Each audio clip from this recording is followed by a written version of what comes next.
See you, Ken. Rogelio.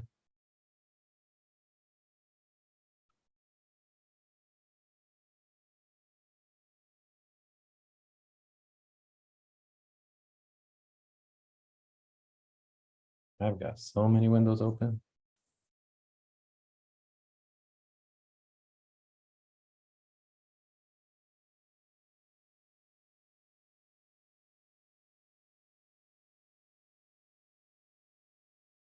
Okay.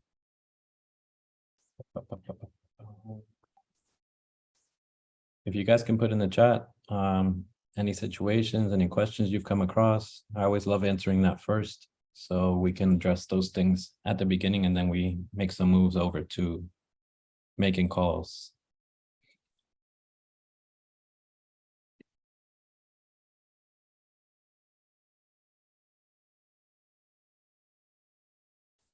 Bring your problems, guys. I'm asking you to bring some problems because if not, I don't know who to truly add other than the list the lead list we have. I'm getting a whole group of people that are action takers that have brought a bunch of leads together. And I promise in the next week or two, I'm going to have that private Zoom, but I want to add some more to it. I want a good solid a group of people so that we can all collaborate with each other. So if you guys can help me out by just throwing up some problems in the chat, this Zoom, I'm gonna save the chat so I can look back at it and go through it.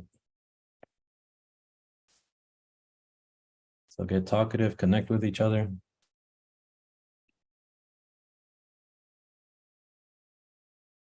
While I look for the YouTube chat.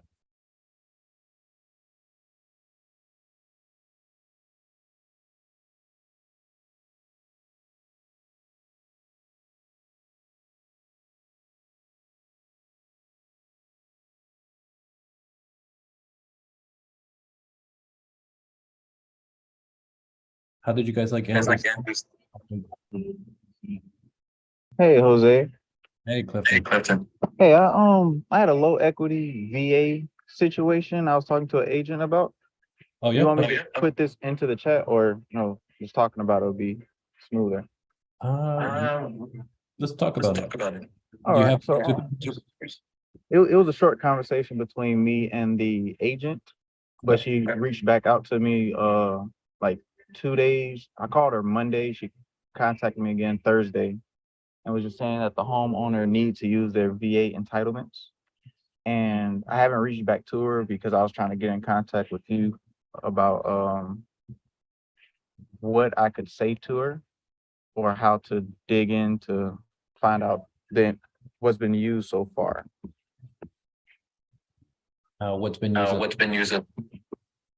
Oh, one second.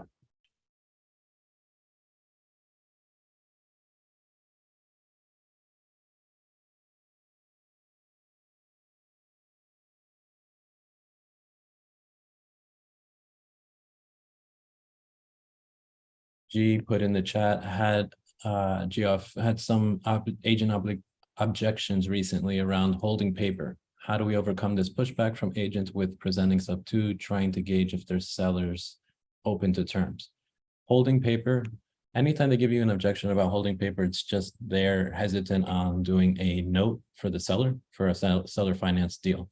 Whether it be a full seller finance or seller financing the equity, holding the paper just means that most people are not used to seller finance, so they actually think they have to keep a note in their safe, which is good to have. But all of this stuff that we do it the right way. We get it recorded with the county, and yeah, if you could just tell them that we do things through a title company, we make sure that every closing is done right.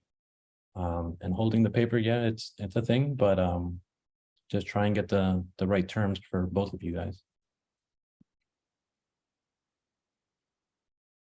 I think this is Miguel. Hey, Jose, when sellers are doing seller financing, but they want like 30% down and 8% interest, is there any strategies that work for them? Yeah, selling traditionally. They are not going to get a seller finance on that much down because we could just go to a lender and give 20% down. Why would we give somebody else 30%? It just doesn't make sense. We could get 20% down at the normal rate of 8% today's market. why would we go any higher? So a lot of sellers don't have the right, sellers or agents, just because we haven't been educated on it, don't have the right ability to think about money from a point of view of what the cost of cash is. A lot of people don't really research as to what cash actually costs and the cost of that money going into an asset like this. So you kind of just got to be patient, educate them on that, and go that route. But 30% down is just, it's way too much. It makes no sense. Got to get them down well under 10 or around 10% and a lower interest rate. And just think of it as levers. If they want a high interest rate, then you're going to want a very long term, tell them. And they don't want to give you a long term. Okay, don't give me a long term, then give me a very low purchase price. They don't want to give you that, just make like, hey, well, like, what are you going to give me in order to buy this house from you? You're not giving me anything. Pick one or the other. You can't have all four things. We've got the term, the interest rate, the purchase price, and the down payment.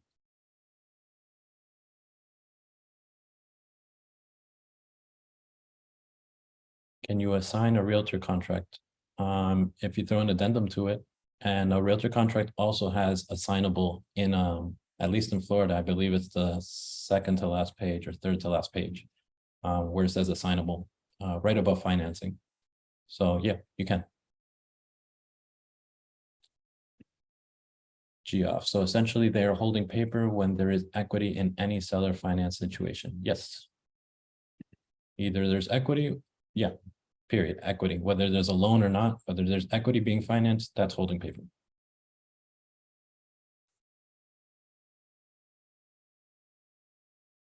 Where'd you go, Clifton? You back?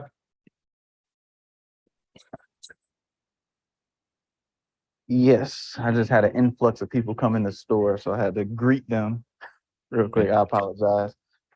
But Good. essentially, I sent Andrew the text, but the agent, in short, said that they need their entitlements for their new home. And I Right. do remember you mentioning that depending on their situation, there may be still a way to help out. Yes. So I wanted to get in contact with you to see what follow-up questions I could ask to, dig a little deeper before sending it to you, because I didn't want to send you something that was pointless to send to you, because me and the agent actually haven't talked much. Okay. But that was like her response to me, was they need their full entitlement. The main questions you want to ask is where the next home that they're buying, where is it? What state? Okay. That way you could figure out the entitlement for that state. That's step one. Step two, ask what the purchase price of their next home, their ideal home, will be. And if they've even researched that, how much they're going to be spending on the next house. Okay. That way you could figure out how much of their entitlement they will need in order to get 100% financing on the next house. All right. I'm writing down notes as well. Yeah. Next state. I'm sorry, can you say it again? Next state. Yeah, where are they buying their next home, if it's in the same state or the next one? And also what the my goodness, sorry, I gotta go and do not disturb.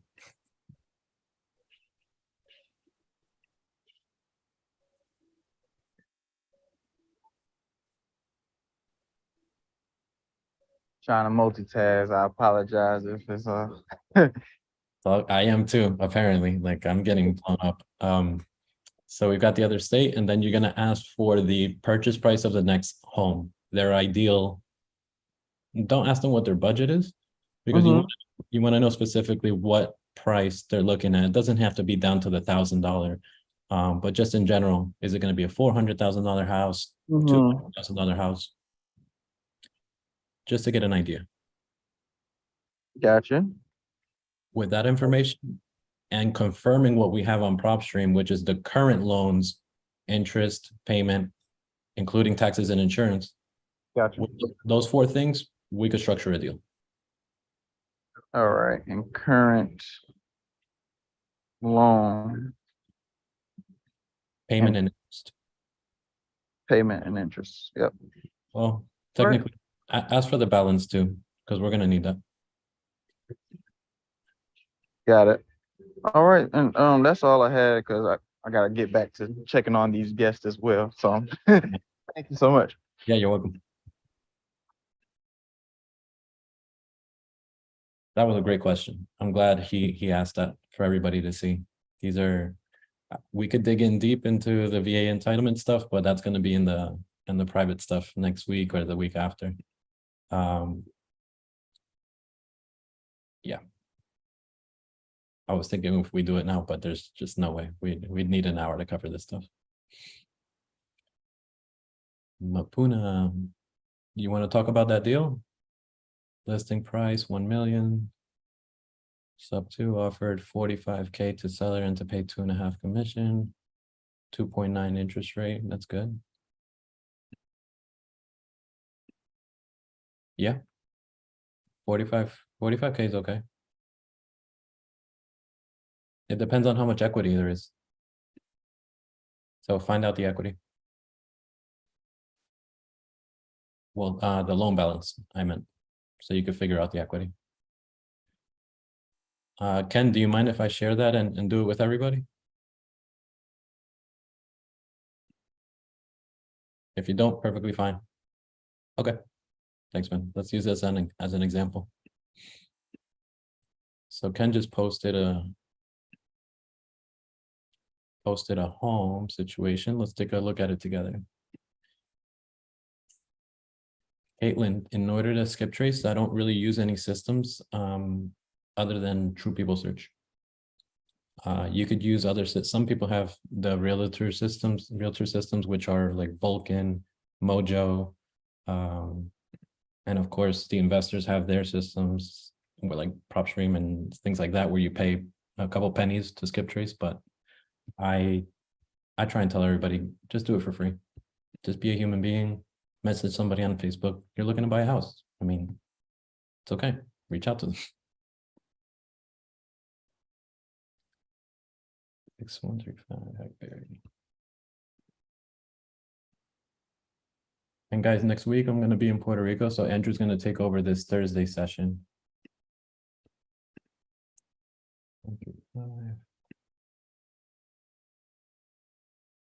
Make sure you get active in the chat so I can look through the messages over the next week and then create that private Zoom for the action takers.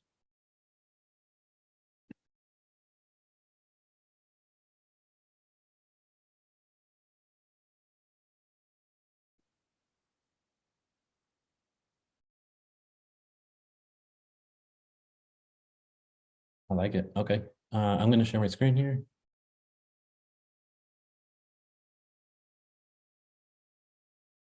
Wonder if this is too small. Let's see.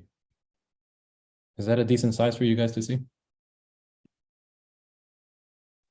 Yes. Great. Thank you.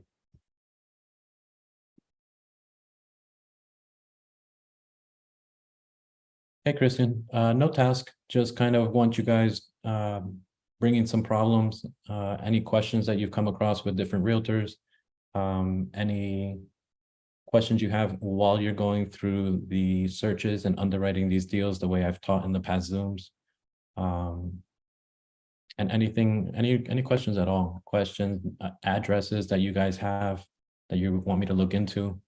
We go through it together. It's better to get a second opinion than just guess and think you're right, and then you kind of structure the deal wrong. The whole point of this entire channel, the Lions In, is to make sure that we get the correct food, the correct deals, the correct way of structuring a deal in order to help these sellers out. Because if we structure something wrong, we're doing a disservice to basically everybody, to ourselves, to the realtors that are involved. And if there's no realtor, we're doing a disservice to the sellers. We want to make sure we do things right and structure things right that truly do benefit us, so that we could perform on these SubTos and be able to, you know, keep our promises with these sellers.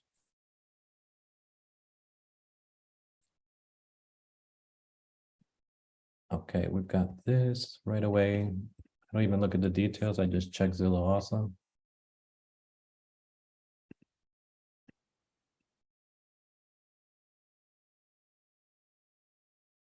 Come on.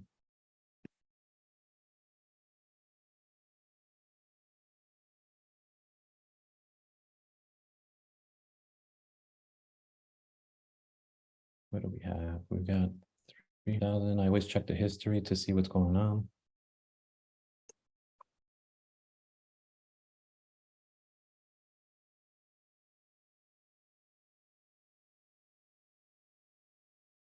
History is looking like they've been trying to drop 3,000-4,000 increments every couple weeks, which tells you, I think in a couple previous Zooms I've mentioned to you guys, whenever there's very small incremental drops, that means they really have no room to go down. And that is the first clue of a low equity lead possibility. 320, 315, 310, about 5,000 every couple weeks. 305, 304.5, 304.9. They tossed it back up. It looks like 304, they hit their bottom line.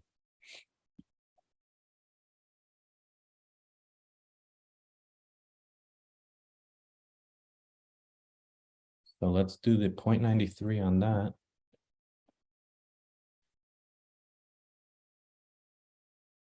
$304.9 times 0.93. And then we're going to go over and subtract the loan balance of 239.7. So it looks like they're bottoming out right around 44,000. Yeah, Rogelio, I'm glad to go through it. Wait. Oh, another property. Okay, we'll go through that one next. Someone just mentioned in the chat a house that had a couple mortgages. So we'll go through that one next. This property's got 43,000 in equity. After closing costs and commissions, should they get a full price offer? The estimate is around 300,000. So it looks like they're still listed a little too high. I would personally either offer them a low ball or just give it more time to sit on the market. You can call them, talk to them, give them a lay of the land of what's about to happen. It could possibly sit for another month or two, and they're going to go under what the value is. There's not many updates to this house, so there's not much incentive to truly pay a full market value price. So I could see this house probably going for around 290, 285. I don't know if anyone agrees with me there. So even at let's say best case scenario, 295 times 0.93, we've got 274. Subtract the 240 loan. Now we've got 34,000. That is probably still too high, so we'd have to give them a down payment on it. We'd have to just ask some discovery questions. Discovery questions are, have you already moved into the next home? It looks vacant. Yeah, it's vacant. Have they moved into their next home? Did they purchase the next home or did they lease it? These are all pretty general questions, but they are questions that most people don't ask. So don't be surprised if the realtor asks, why are you saying all this stuff? Just mention to them, we like to close quickly. So it's preferred that we know that if the seller is already taken care of, we want to make sure that we don't close too quickly to the point where somebody is stressed out or there's some pressure on any deal. We don't like doing that stuff. When we close, we like to close comfortably on everybody's time, and just do things the right way. If it takes time to do things the right way, let's take the time, let's take the month. We shouldn't rush things, guys. I know everybody's looking for a check and have these houses under our belts, but at the same time, when people are rushed, it doesn't matter if they have 20, 30 years experience, anyone under a rush is going to make a mistake or just a possibility of a mistake. We don't want to do that. So just tell them we don't want to go through any mistakes. We want to do things the right way. And we're asking these questions just to make sure that we can perform and do things right when we send the offer. And just you saying that, I guarantee you, there's no agent that's going to be like, well, that sounds awful. It just doesn't exist. You're not going to get a rebuttal with that. So this one's okay. We would have to enter at like 20,000, maybe less, because the agent is looking for 3%. And we've got 6 months on the market. So my suggestion to you, Ken, let this thing die. And I don't mean that in a terrible way, but honestly, the entry's a little high. There's a lot of equity there. If the agent isn't open to a creative strategy, she'll probably lose the listing, to be fully honest. And that'll make your entry a little lower, or we can get more money to the seller. So we're already basically at the 6-month mark tomorrow. So let's see where this goes. I would usually give it after the 6-month mark. It's very hard for an agent to just go ahead and take it off the market the next day. Give it another week and see what happens. And if it hasn't fallen off in a week, then call the agent and see what's going on.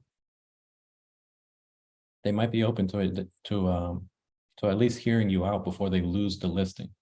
And you could actually, I mean, there's no reason, they're about to lose the listing. There's no reason we need to pay them a full commission. So that 3% is gone. You can offer whatever you would like. You're the investor. You've got the advantage. You've got the money coming in. So you've got the power. Offer whatever you would like. I hope that helps, Ken. Yeah, you're welcome, man. Let's check out another one. Rogelio, just throw one in the chat. I feel like we talk so much about business that I want to get to know you guys. I got a lot of repeat people in here, and a lot of you guys hustling for these deals. I like getting to know people on a different level. Share your wins. Share your losses.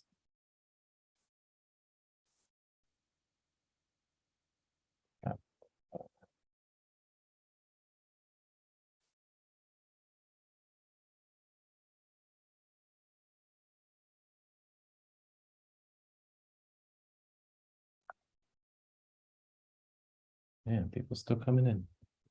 1, 2.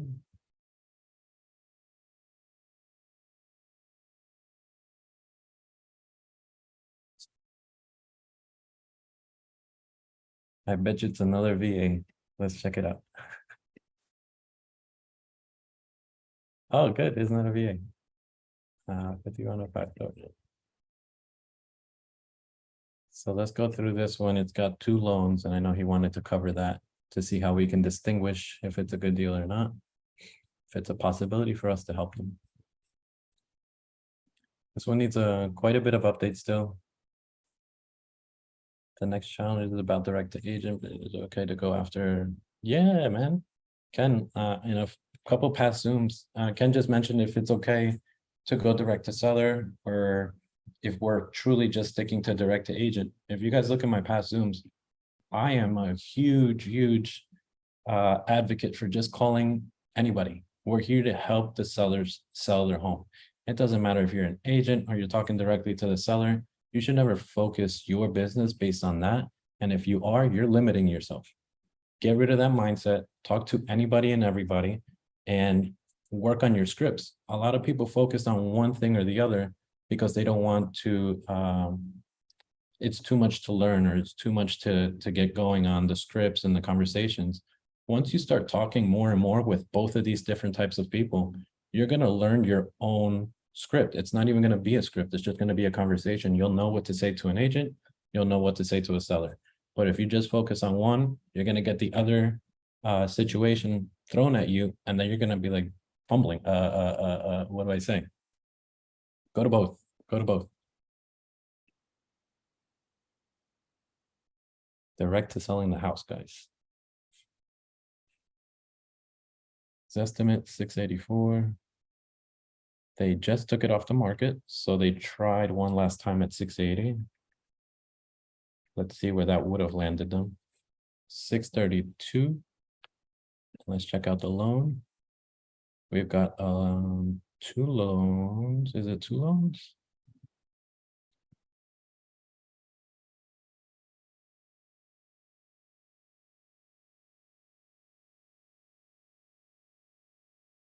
We'd have to ask on this one, Rogelio. It's very possible that this could be an equity line. and add it on top of the loan. Because this was done in January 22. So remember these equity lines didn't jump up in interest. You do pay interest, guys, on your equity lines and stuff like that. So, or credit lines, I mean, you pay interest on your monthly. So it's very possible that this was done early enough in 2022 where they still got a pretty good rate. Just ask, I would say. I would say just ask, guys. See what the total loan balance is, and if it comes out to close to what the total is there, you'll know. You'll know if it's both, or you'll know if it's one. Usually the loan type will dictate, but being that this says purchase money mortgage, I haven't come across this one. Just be completely honest with you. I haven't come across this one, so I would just go ahead and guess because of the total amount. We're probably looking at like 540, if I'm doing the math right in my head. Something like that, 540 balance. And being that it's under what we just predicted, they've got like 90,000 in equity. So it's very possible that these are two. So you got the loan and then a credit line. I hope that helps you, Rogelio.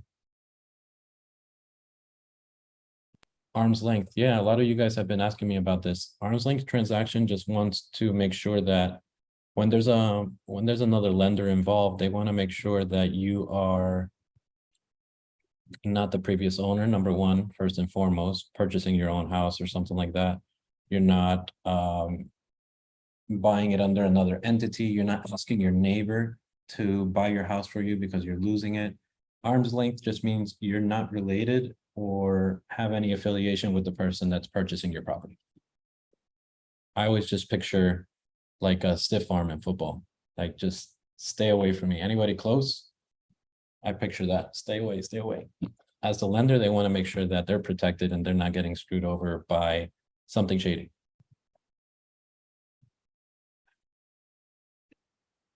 I hope that helps Art. What else you guys got? Yeah, Rogelio, ask for the total loan balance on this one. The second they give you that number, or even the loan payment will tell you too. If their loan payment is over $2,000, neither of these are over over $2,000. So if their payment's over two, you know it's both of them also. Christian says, I had an agent tell me that they can't SubTo since it has an estate that needs to be paid off. I'm not sure how to answer that. I haven't come across an estate situation in low equity yet, guys.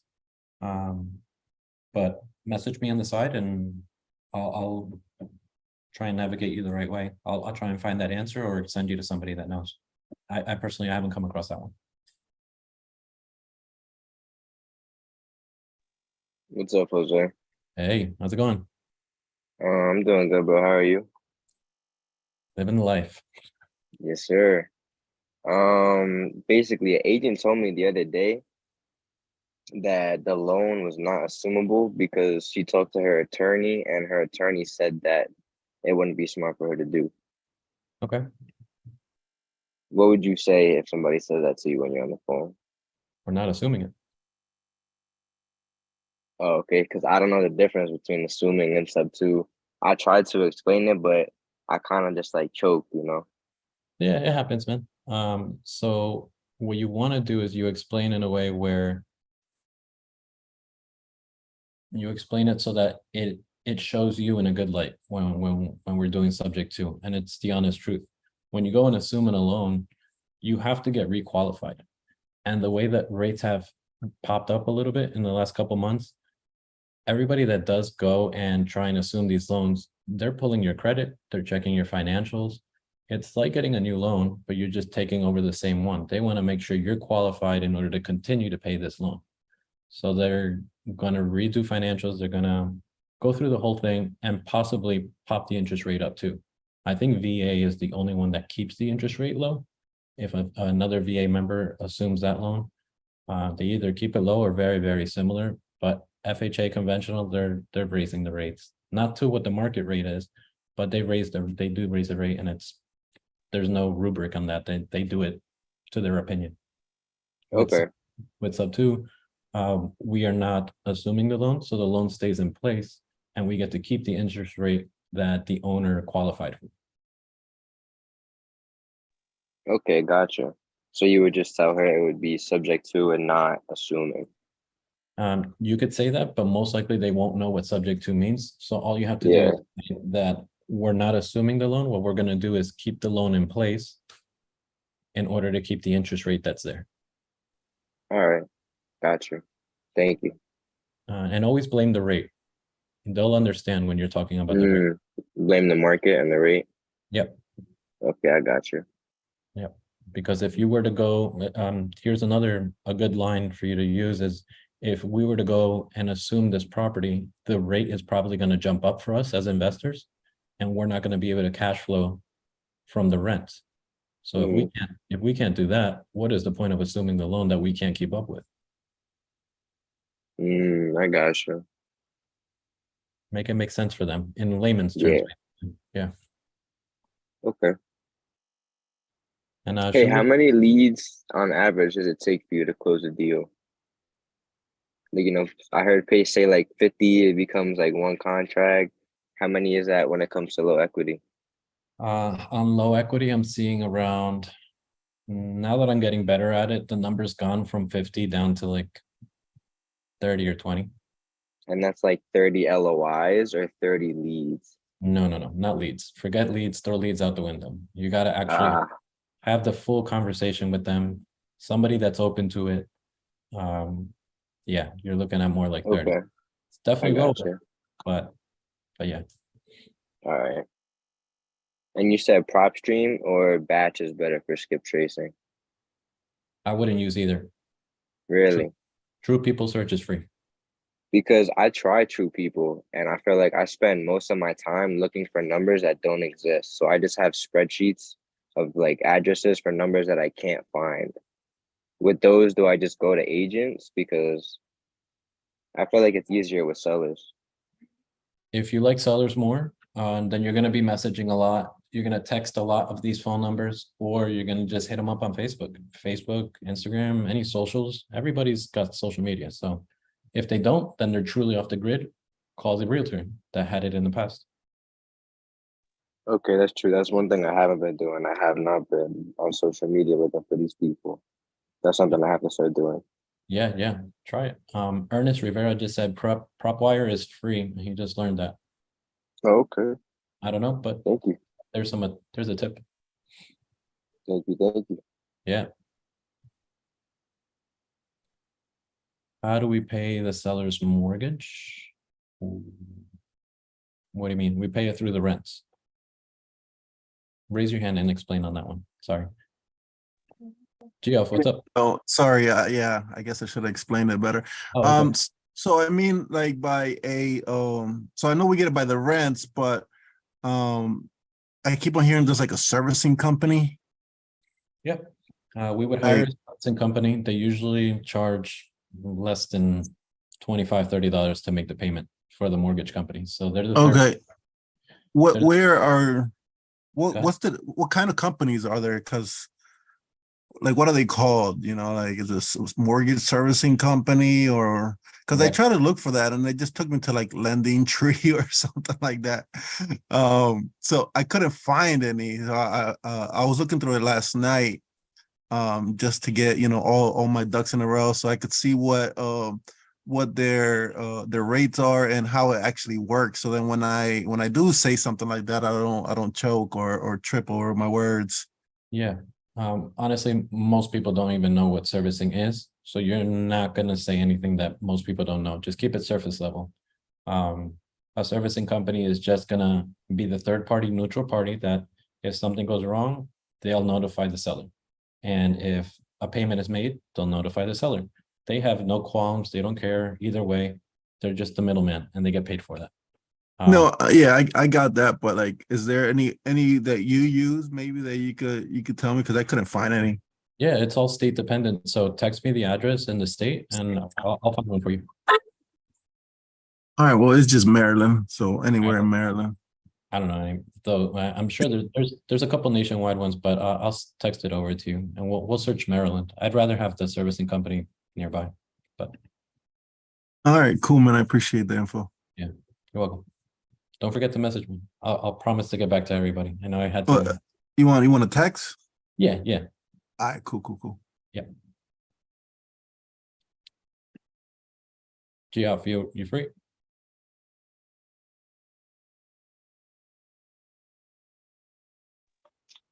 Hey Jose, can you hear me? Yeah. Yeah, I just wanted to follow up on that that last question about how to sort of deal with the SubTo um, concerns or how to answer any agents. Basically, I heard I was listening to Gary and Patrick in one of their calls, and I thought Gary did a good way mentioned a good way of explaining how to deal with that and saying that it's an unqualified assumption. It's not an assumption. We're not taking over the loan, but unqualified may be a better way to kind of address that. Is that something that you might recommend also sort of using that lingo, that language? You could. It just it could arise more questions, in my opinion, but Okay. what does unqualified mean? And that's kind of going to lead more towards us. And it's true, it's not qualified. I mean, we can't cash flow through the rent, so us getting approved is still unqualified. Like, it doesn't work for us. There's no point in us Yeah. getting. So Yeah, I think it just helps me frame it and maybe just give a one word answer rather than having to go into more detail yeah. with the agent, just to maybe help that other person out if they ever get stuck and need a phrase to pitch back at them. But the other thing I wanted to touch base with you on was the property at 1 West Delaware. I set up a call with you the other day, but I don't think we were able to get around with it, but around to it. But essentially, I had sent out an LOI. I think it was Monday, and the agent was really interested in it. The property has been cut, I think, 3 times now in the last few months. It seems like they're open to it, but they came back to me and said that the sellers declined the offer. But I hadn't really suggested anything concrete. I just wanted to more or less get a structure in front of them to hear sort of what they would be open to. And then when I tried to follow up with the agent, they've sort of been MIA since yesterday. Like, I called her immediately after twice, and there was no pickup, and then texted her back, and then nothing today as well. So it seems like a dead end, but I don't know why. It's like MIA. It sounds like you're being ghosted. Yeah, but it's weird. I don't know why. Well, didn't you mention that they mentioned that they weren't open to it? The agent sounded very open to it initially, and then asked me to send over like what the loan what an LOI would look like for us on our end, and then she would get back to me. And essentially that was the call I was trying to set up. She wanted to meet to go discuss in more detail. I think this was Tuesday, and I just asked for her to wait so that I can get like my partner on board with us so that we can go through in more detail and answer any questions on this call. And then she said that they weren't able to wait because her clients were going on vacation or something. And then the following day she texted me in the morning saying that they declined the offer. And then I immediately tried to follow up, and then there was no answer. So I don't understand. Yeah, man, it's ghosting because she wants it for you. She wants to make it work, and she has the incentive to do it. But if the seller doesn't want to do it, ultimately it's not her choice. It's not her opinion. So you guys could be best friends, and it's still not gonna, if it doesn't work for the seller and she can't convince them and she won't allow you to talk to them, you can't do much. Yeah. Would you mind like pulling up the listing and seeing like if those terms that I put together are even like would be right for them or would be right for any party? Good. The 1 Delaware, right? It's 1 West Delaware. They had about 100K in equity, and I think it was like at a 5% interest rate. but there was no offers since it's been listed and it's been cut aggressively. So that's why I figured, this is worth a shot for them. Wow. No offers at all.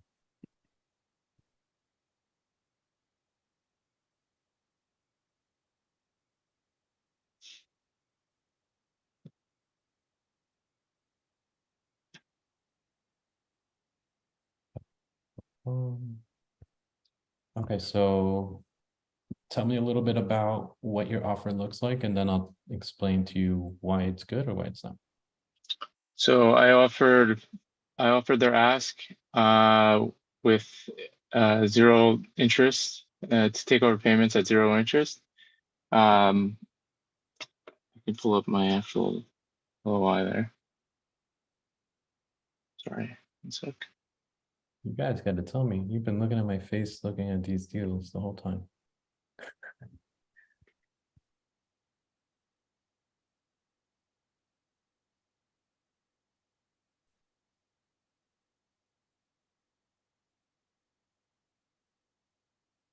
Someone over on YouTube asked, what does standalone mortgage mean? That means that there's no secondary liens, no secondary mortgage on a property. So you just got the first loan and that's it. Hi, Maria. Hey, everybody on YouTube.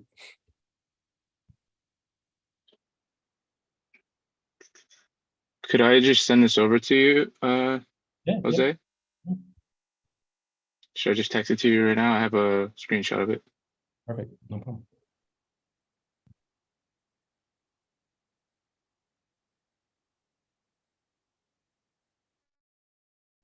There it is.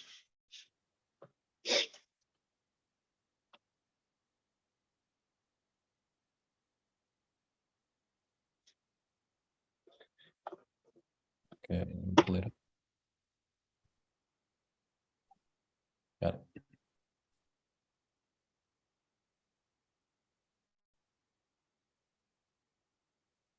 Did you use the LOI sample that I gave you? This was from, I think Dawn sent me this. I had a conversation with her about a totally different deal, but I was just using this Awesome. as my template for now. Yeah. This is good. This is And yeah, part of the group. Do you mind if I share this so everybody can look at an LOI? This is good. yeah, absolutely. Oh man, thank you. I appreciate you being open to that. So yeah, I thought it was close to their ask. That was the underlying balance on it. That looked to be what their payment was based on PropStream. And I hadn't really gone any further than that. And I wish I had asked for a little bit more like concrete information from the agent, like what their actual PITI was, just so that there was like no guessing after this. But that's what I was hoping the follow-up call would have been. I just wanted to get something in front of her because she wasn't really educated on sort of what terms would look like and what a SubTo sort of structure or seller finance structure was. So that's what the whole goal for me sending this over to her was, and then take it from there. And then I think things got just started to snowball quickly after Tuesday. So I wasn't able to get like a partner on board with me. I just wanted to have like you or someone else from SubTo, and then no one else got back to me. And then she just answered, they declined. So I'm trying to circle back with her, but it seems like she doesn't want to have like any other conversations. But initially she seemed open to it, and okay. I understand why. It's been no offers. Yeah, yeah. She might just think we're flaky or something. Because yeah, and that was my concern. Oh, no problem. I could address that. We'll talk to her directly and see what's going on. But let's see if this is right. So we've got a 464 purchase price. It's worth 455, and you're offering right in between at 460. Includes underlying loan balance of 327. Is that what we got on PropStream? Yeah. Okay. Buyer will take over existing monthly mortgage payments at 1,800 at 0% interest. The current payments, 1,800, yes. Okay. At 0% interest with 20% down. 20,000 down payment toward the seller's equity. So if you want to do 20,000 down, that's more than comfortable. You probably could go up to 25 or 30, so that's good. hmm But you are also, we got to take into account the commissions. Did you put commissions anywhere on here? Yeah, so that's where I was sort of building in wiggle room for me because I thought I was kind of at the high end for down payment. So I just said buyer would, I think buyer's gonna cover, so I say here in closing costs. I don't know if I put anywhere in commissions here, but I told her that we'd be open to covering commissions, but seller would be responsible for closing costs here.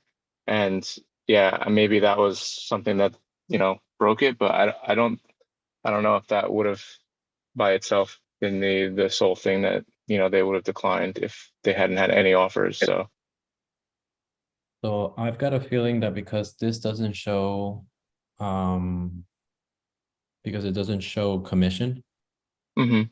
you might just get the wrong idea, and she's just assuming that you're just trying to deal directly with the owner. Some people just assume the wrong way, Yeah. or used to investors taking advantage of them or something. hmm So we would just circle back around, maybe email her back, that we would be taking care of the commissions. What does it look like? 3% on 464. But the loan balance is 327. She would get paid on the purchase price, so the 460. It's a 13.8, but she's been on this house. How long has it been on the market? 3 months? Yeah, at least 3 that I saw that it's been cut, and I don't know. I think it's around 60. It's going to be around 60 days that it's been listed. So they've been cutting since pretty much lists, since it went on. So we really don't have to offer her full commission of 13.8. I would say maybe 10 just to make it even. 10, and then yeah, 20 would be the high end of the down payment. Then you're at 30. Okay, 20 is good. So you did right there. Net payoff amount to the seller, 100,008. Let's make sure that's right. So we do 460 minus 327. We got 133, and then we reduce 20,000. So the commissions is more our cost. So this should have been 113. How did you come up with the payoff of 108? I have to double check my math. Let me see if I can backtrack. No worries. What I'm getting is 113. I don't know if anybody else wants to do the math on that. What you would do is the purchase price minus the down payment. Because the commissions is something we're taking as their cost. And if we were to include that, we're actually making them pay it if we took it off of the number we're trying to calculate. So that's not right. We would subtract that, and what I'm getting is 113. You guys tell me. I'm getting 104,520 if I'm doing the list price times 0.93 minus the 327. So I don't know how I get to 100 actually, but So that's normally what we present when it's a traditional and we're not buying it. Like okay. they have their agent, and then we have, or somebody traditional has their own agent, where both Right. commissions. So that's Right. probably So a small yeah, difference. that's the net to the seller, right? Yep. Okay. So yeah, then we're adding back in commissions or their commissions, correct? Yeah. Don't even have to add in commissions or take anything out, just literally the purchase price line. Just do the math on that. Purchase price minus loan balance. We've got, I believe, 133. And then we take away the $20,000 down payment that we're giving. Mm-hmm. I That'll- see. Okay. That gives us 113. So if you'd like to adjust that, I would do that. Take note of that. Adjust the net payoff due to seller. And I would actually make it a little bit more clear, as in saying 113,000 seller financed, and then go into the details of what your terms are.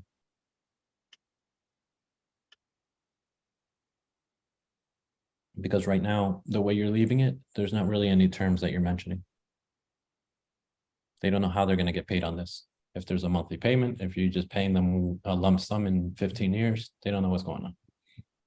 So yeah, that's what I tried to include in the like the second line in the financing section there, like buyer will fulfill payments within 60-month term. Should that be broken out? Yeah, because you would need to know, just make it easier on them. You don't want them Okay. doing, just show them what the payments look like on a 60-month term.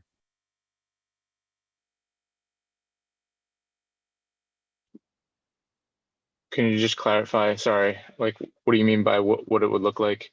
I was just doing the math in my head and I'm like, well, why'd you choose 60 months? I think based on so I took the monthly payment and that times 60, I think was roughly their equity. Okay, but you're actually building yourself a balloon that's not necessary here. Okay. You want to amortize the payments that you give them. So let's do this real quick. We're gonna do the 113 of the correct amount. I'm gonna share my other screen so we could go through the math together. Thank you. Yeah, man.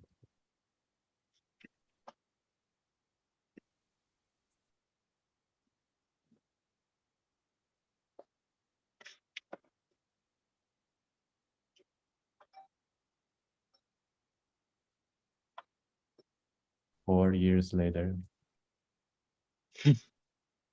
I got way too many videos on my computer.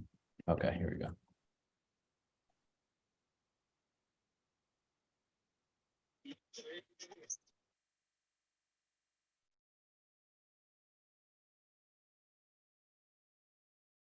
Minimum of 10,000. Okay, so we're amortized over 30 years, 0% interest. We are looking at a principal and interest payment of 313. It would take 30 years at 0 interest to pay the 113. Broken down over 30 years is, what did I say? 313. Property tax and homeowners insurance is on us.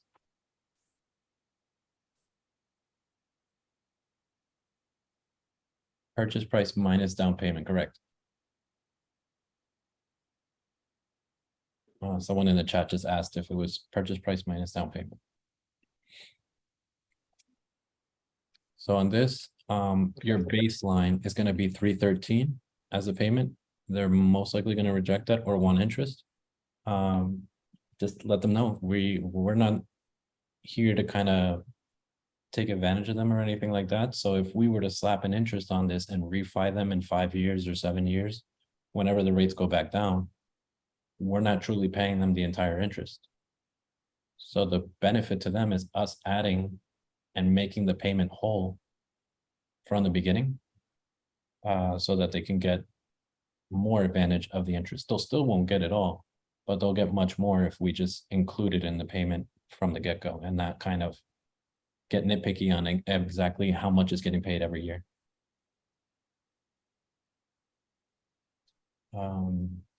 Do we even have room? What's the rent on this house? So long-term rentals in the area that at the high end I saw was like 3,500, but I think I sent you like AirDNA scrape of whatever data that I saw there for that region. And there, I think the average rental was going for like 300 a day with like 87% occupancy. That's short term? So yeah. Okay, don't worry too much about short term. Let's make sure we cash flow long term. Yeah. On the right side, you want to scroll down on these properties. Some of them have it, some don't. This one does. Go down to rental value. It should be right under down payment assistance. It'll give you your rent estimate, and we could say around 2,800, and then I would manually check to make sure that's right. I see. So 2,800, let's just do a quick analyze of this. 2,800 minus 1,800, if that's even right. Do you know if the taxes and insurance is included in that 1,800? No, I hadn't gotten that far. I need to try to follow up with her again. Okay. Just to confirm. Yeah, no problem. But just for everybody that's listening, you want to make sure that this payment includes taxes and insurance, it usually doesn't. Prop stream usually only gives you principal and interest. So you guys want to ask and confirm. Some loans will have it, some won't. So just ask. And if it doesn't, add a couple hundred. Give it maybe 2,100 on this type of payment. So 2,100, let's subtract from 2,800 that Zillow says we could rent this for. We've got $700 to play with. And the 313 is basically half of our rental equity, monthly equity. So you're comfortable. You're comfortable at 313. Maybe you're comfortable at 400 and you're cash flowing 300. That I leave to you guys, because if you're specifically on this property, it looks like your mission is to short-term rental this, right? Exit would be to dispo the deal to another person who would want to buy it. But yeah, I think it is for short-term rental. Okay, but at least we've got 300 after the seller finance payment in case this is a good short-term rental area. So no matter what house you guys get on the contract, make sure you have at least 2 exit strategies, long-term rent and something else in case S word hits the fan. You want to make sure, yeah, both exits. Make sure it's an area that you can either pad split or Airbnb. And remember, guys, get strict on Airbnb. On your numbers, don't just go off of AirDNA. Get conservative. We're going into the time of year where for a couple of months we're gonna be pretty dead until the holidays. So underwrite conservative. Don't put yourself in a pickle, in a bad situation. Art, if you want me to go through it, yeah, I'm pretty sure. I mean, we're not too far from the shore, right? No, for this property you're saying? Yeah, No, it's actually, that's why I've been hitting this area pretty hard, because it's right outside of really desirable shore vacation towns in LBI. It's like I would say one of the peak beaches in New Jersey. But it's right outside and you have like access to these bays and channels there. So there's a ton of rentals. guys, if you don't know the New Jersey market, we've got LBI is Long Beach, and this is the hotspot for Jersey for like the summer and everybody to vacation and just summer homes. A lot of summer homes here. It's good for short-term rental. How has it been performing during the winter months? I'm sure it's dead for 6 months, right? Yeah, look, I mean, I don't typically, I'm not down there enough to know, but yeah, based on what I'm just looking at from the AirDNA stuff, it looks like there's a significant dip, but yeah, it picks right back up in springtime. Yeah. So most of these properties, you're going to get most of your funds from the short-term rental between 4 and 6 months of the year. Yeah. So this is a good area. You've got a canal that you could come out very close to the ocean, so that's great. Does this house have a dock? I don't think so. Yeah, it does. It has it has access. Oh yeah, right there. Okay. So I would consider this a short-term rental as a second exit strategy. And you mentioned, how much did AirDNA say? Average, I think, was like on the low end was like 250, 275 a night. Okay. And what would you do with that number? Just want to gauge where you're at. What do you mean? I'm not Like, sure what you mean by it. as far as rental income, what would you base it on? So you've got 250 a night. For the month, how much would you say it pulls in? I mean, it's not 100% occupancy, right? So. Yep. So 250 times. Just multiply it by 30, so we could go from there. Because if you do it Yeah, I mean, you're at 7,500 if you're for the 100% occupancy. Yeah.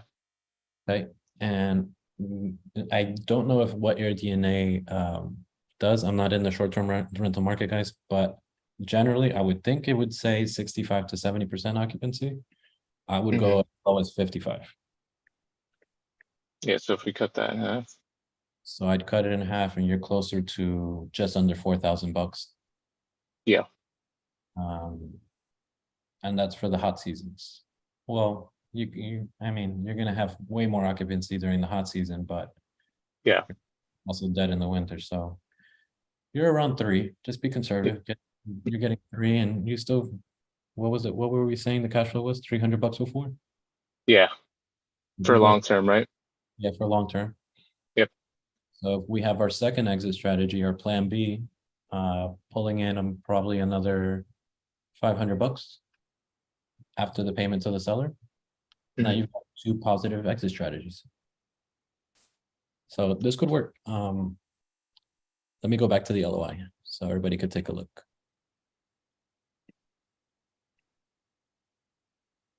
Due after inspection period. Great job on that. Inspection 7 days. Generally, guys, just as a rule of thumb, 7 to 10 days is good. This is perfect. Get a feel for the agent, for the seller. Closing on or about 30 days after inspection period, perfectly fine. Closing costs, seller responsible for closing costs.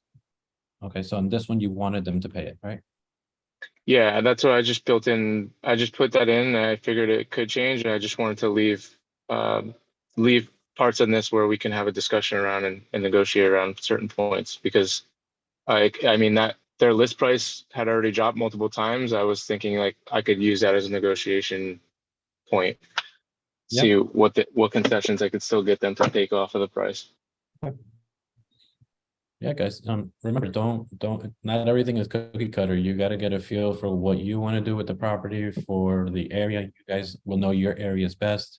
You guys will know what the seller or the agent will like best through your conversations. So don't, it's good to get a second opinion, but also at the same time, you have more of a feel from your conversations on how things go. A closer doesn't really care too much about the numbers. We want to know, how does it feel? What's going on? What's the problems? What's this? What's that? How's the agent? Are they experienced? Are they not? How's the seller? Are they in a pickle? Are they not? They trying to avoid taxes? That's why we ask for the problems, the bunnies, because the numbers we could underwrite. That's nothing for us. For the real problems, the real negotiation is going to be in the rest of the items that you find out.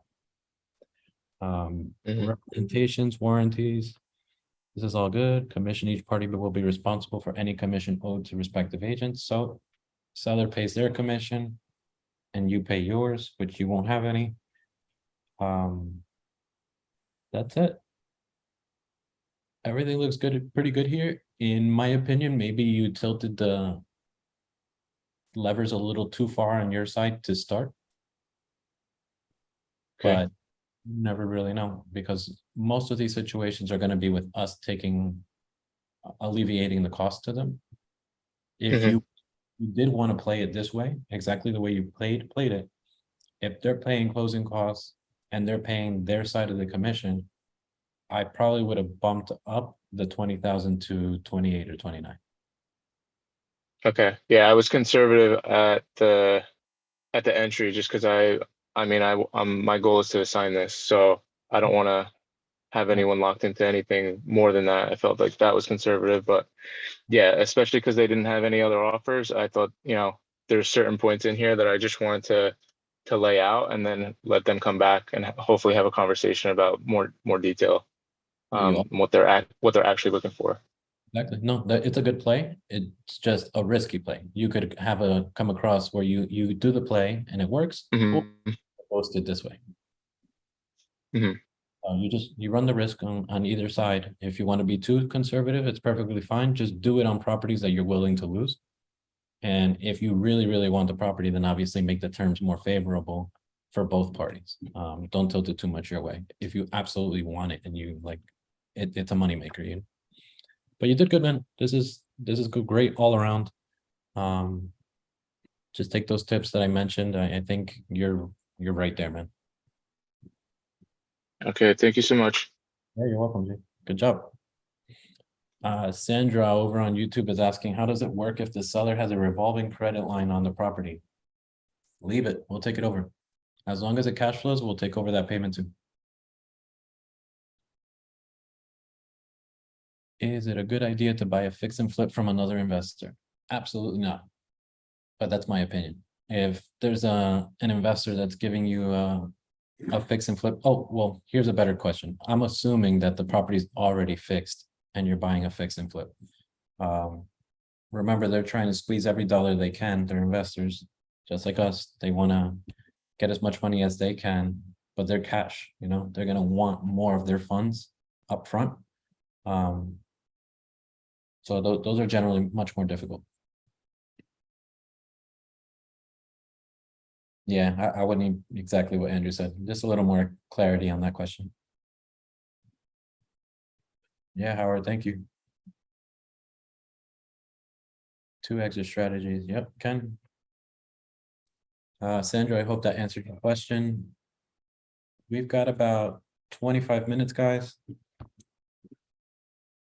You know how I am. I hate wasting my time. It's not a waste of time, but I want you guys hearing me. I want you guys like making the calls like you were with Andrew. And I want you guys just to hear a live call to get good experience on it. That's the way I was able to learn, and it's truly the best way. Make the calls, trip up, and see what happens. Any certain area you guys want me to hit?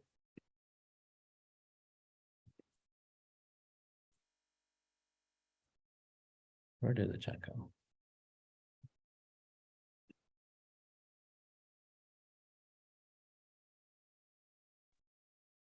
Jose, Yeah, 2 for Maryland. Oh, right, Ken, you got a property.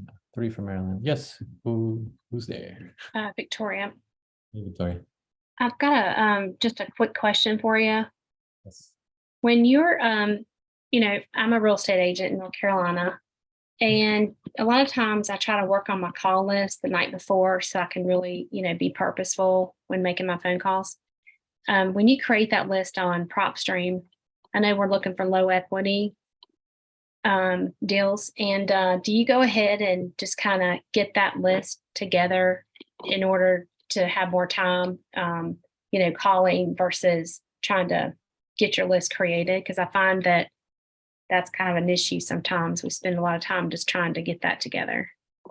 So, Yeah, I that's the analytical brain, right? mhm. You want to try and make sure you're not tripping up over your words, have all the information correct, things like that. I used to, and at the beginning, it's okay. You're going through the motions, you're learning how to underwrite yourself, but eventually you're gonna grow out of that stage where you're gonna get to a point where you can just remember these numbers, because there's really only 2 numbers you're gonna need to remember. You're gonna need to remember what the traditional number was gonna be. Obviously, after the 0.93, the 7%, 8% closing costs and commissions. And you're going to want to just memorize that number. And then on the other side, you're going to memorize what your max allowable offer is, which is the most that you'll give in total. Doesn't matter if it goes to seller, if it goes to the agent, both, however they want to toss it up. Just with those 2 numbers in mind, you'll be able to go with the conversation and you'll get better at it. You'll get quicker. Yeah, I know you multiply by 0.92, is that right? Or 0.93? And that includes the commission amount, your closing cost, right? Yeah. Okay. And then your max allowable offer for them would be your 0.08. Yeah. Estimated. And that's going to be off this estimate. Right. Or since you're a realtor like me, I comp it up. Yeah. Make sure the value is right. You know how we believe in love. My husband does that part, and then I make the phone calls. Okay. But yeah, I feel like you might be adding a lot more time and things to your plate. Just make the call, do like the quick numbers real quick, as far as both sides, so you can compare and just call. And that whole comparison on the 2 numbers should only take you 3 minutes. And just I'm a systematic person too. So do you make your notes on like your PropStream, or do you just, I mean, how do you follow up with people that, you know, may not be interested now and they're going to expire, you know, their contract? We can figure that out, right? How long their contract probably is going to go for. So do you have any kind of system that you work with, or you're going to say no? No, I do. I'm just, I'm a little embarrassed by it just because I'm doing the same thing I'm asking you guys to. So I asked you guys to submit in the lead form. I made my own internal lead form so I could throw it into an Excel sheet because I hate doing it manually. Yeah, yeah, I just literally myself the same way you guys submit it. I submit one in my own little site into my Excel sheet, a personal sheet. But eventually, actually pretty soon, I'm working with a couple people to get my CRM going. I'll have that up and running in the next 2 weeks. Right now, I'm just implementing Trello. to look gotcha. for my deal flow and things like that. Yeah. Um, Because you but can forget, you call so many people, and I'm calling list side, and then I'm calling creative finance folks, and it can become daunting if you don't get organized. So yeah, it does. So that's why I do ask guys, if you are submitting leads, please do it through the sheet. It's next to impossible for me to remember all 80, 120 of you guys texting me these leads. Yeah. Like, there's no way I can't. And I have to juggle. Remember, I'm doing my traditional side of real estate too. So if you guys are giving me this, you're putting me in a pickle where I can't get back to you efficiently. Yep, a pickle. So we call it here in the South. Oh my God. Thank you. I'm from New No, Jersey. you sound like a Southern boy all of a sudden. I knew that was coming. A CRM is a client retention management system, guys. Something that does the follow-up for you and keeps you up to date so you don't have to use your brain. You could just use your systems in place to leave you reminders. Instead of saying, hey Siri, remind me to call so-and-so at this time. Alexi, I will never hit NYC. My sister lives there. I spent about a week looking for a SubTo over there. Virtually, I would not do it. In person, I probably would. That's all. What do you say to agents when you're following up with them after you spoke with them and told them you're looking for low equity sellers? So Drew, it sounds like you're trying to build up a list of agents to bring you some leads. When you follow up, just push them more towards short sales. That's what I'm trying to teach a lot of people is the realtor lingo is not low equity, it's short sale. That's what we know as a low equity deal. So if you're trying to get agents on board, just say, hey, with the market dipping a little bit in the last couple years, everybody has kind of purchased at the high end of the market. So if you have any short sales coming up, please let me know. But if you come from the point of view, like speaking investor talk and say, hey, can you give me your low equities? They have no clue. It doesn't compute. Like, to them, it computes as a short sale, really long, I don't want it. And if you could solve my problem on that, I'm going to give you all the leads to you. Okay. What if you said, have you denied anyone recently? Because I heard that on Heard of Profits yesterday. Yep, that's good for wraps. If you've denied a buyer, you're saying? What is a wrap specifically? Because I'm not 100% on these like exit strategies. Yeah, a wrap is when you take a SubTo and you sell it to a homestead buyer. So someone that's going to keep it. Is that like that one address I sent you? And you were like, he's trying to, I know, bro. I know you're lost, but he was like, oh yeah, he's trying to make 2 to 3% in the long run. Like he was selling it on seller finance terms.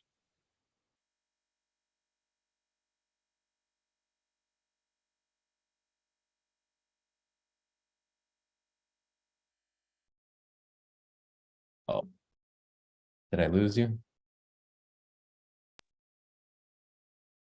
Was he asking about what a wrap is? Yeah. Okay, sorry. Okay, is my internet back? Am I okay? You're okay. You froze for a second. You're good. I thought it was mine because yeah, you froze with a. I was It's going mine. to take a picture. It was actually a pretty interesting face that it froze on. Damn it. Don't you hate that when you're like, ah, or like picking those? Anyways, a wrap.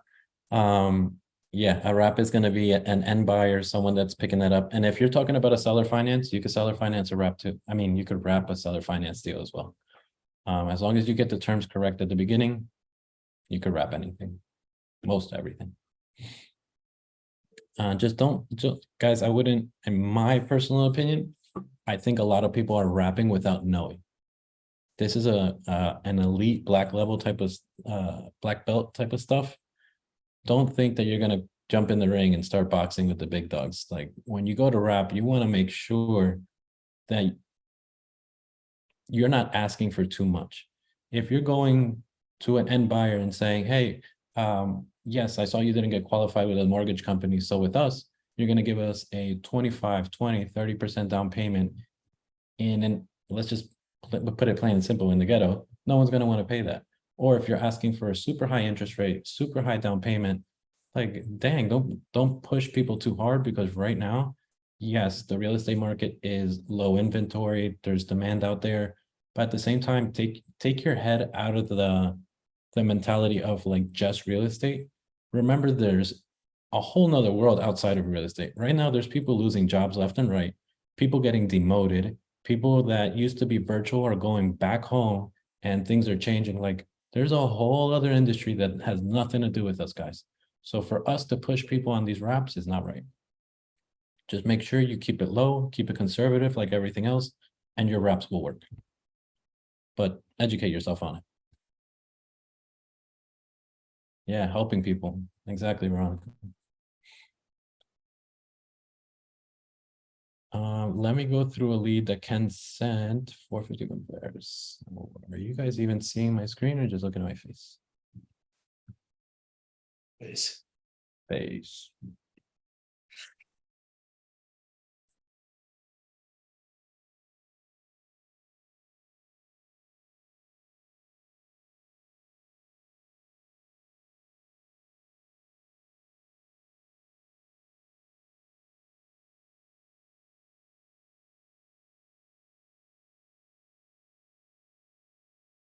Yeah, San Antonio. Okay.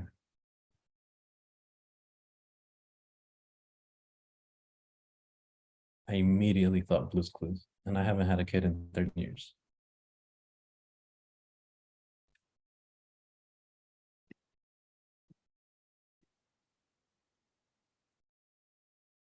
Guys, I am most likely going to lose signal.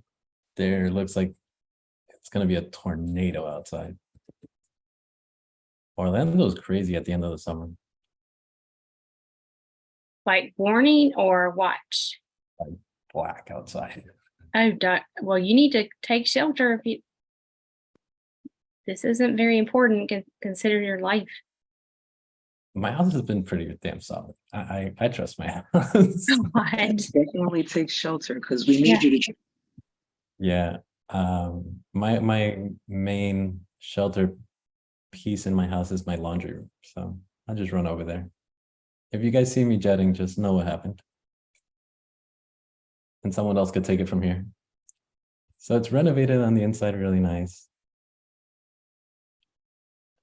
Is that a separate portion, or that's the back of the house, I'm guessing? Yeah, there's only one house on this thing. Okay. So on this property, price drop, let's look at the history. History, we've got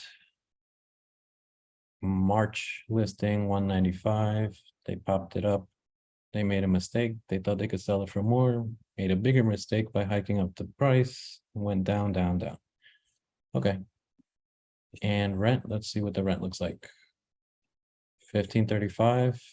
On a little house like this, they're probably undercutting it. I'd say 1600. Little houses go for more sometimes. So let's do it. 185.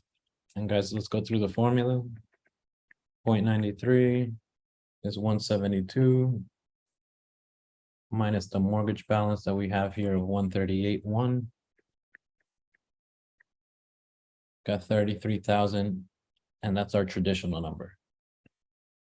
Now we've got to figure out what the most we can pay. So if this house is truly worth 185 and we do 0.08, we've got 14,800. So they're not even close. They're way too underwater. Now, that's not to say that don't call them. You don't know what someone's situation is. But remember, we've got an agent to pay, and we've also got a seller to pay, all within $14,000, $13,000. On these smaller homes, the key here is not so much the purchase price. The key is going to be the cash flow. On properties like this, you want to be able to make it from a 2 or 3 bedroom and pop it up to a 3 or 4. That way you can increase the rents and possibly do a pad split or an Airbnb. But at 1248 square feet, I'd say 4 is your max bedrooms without a living room or something like that. Yep, 0.08 is going to be the most that you can pay towards the purchase of the property as a whole. So whether it goes to the seller, whether it goes to the agent, and whatever the combination is, you don't want to go over 0.08. And this is just a rule of thumb, guys. When you do your math and you look at the numbers, you're going to see what the numbers look like, add your assignment fee, and see what it looks like at the end.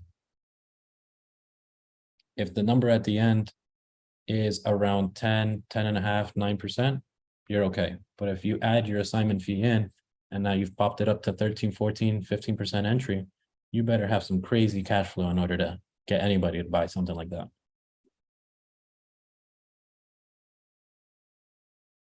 So this property would just be a no-go, guys. I would call, but just for the purpose of this Zoom, I'd rather move on. You can. Thank you for offering this one up. Donna, on YouTube asked what was the formula you used. If you guys can go with what did I say? So you've got the list price times 0.93, and that takes away commissions and closing costs. And that'll give you your traditional, what they would have walked away traditionally on. You lost me. I lost you. Is it 40? If you take the 185 times 0.93, I think you get 172. 185 times point, yes, correct. And then you subtract the loan balance. And you said that was 138, I think. Yeah, something like that. Okay. I was just making sure I was doing it right. So they had 44,000. Yeah. And that's generally what we would pay for a $400,000 house, not a house this small. Okay. Okay. So try and think of it that way. We don't want to pay what we could, use our money, our hard money lenders or our private money lenders. Why would we waste our time on a smaller home that's not truly cash flowing gigantically when we could go and buy another bigger home that'll probably not cash flow as much, but it'll appreciate like crazy. Okay. We've got a nice house. Donna, the second portion of the equation of the formula I was using is 0.08 of the Zestimate or the value of the house if you're going to comp it out. And that'll be what you can assign towards the commissions and towards the seller. Not individually, but as a whole. Oh, Donna, if you're new, I'm probably talking Japanese, so you're going to get the replay. Don't worry about it. Nice and easy. Let me get a call in. I'm going to get a call in real quick. I think somebody said Maryland. A few people said Maryland, so we're going to go there.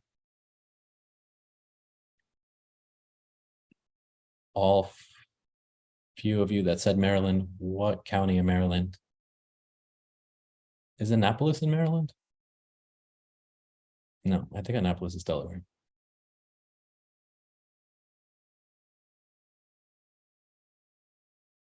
There's a Kannapolis, North Carolina. I think Annapolis is Maryland. It is? Okay.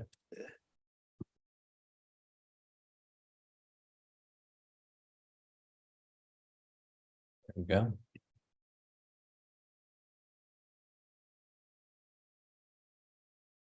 Sorry, guys. You guys can look at the past Zooms I've done to see what my filters are, but I'm trying to fly through this thing right now.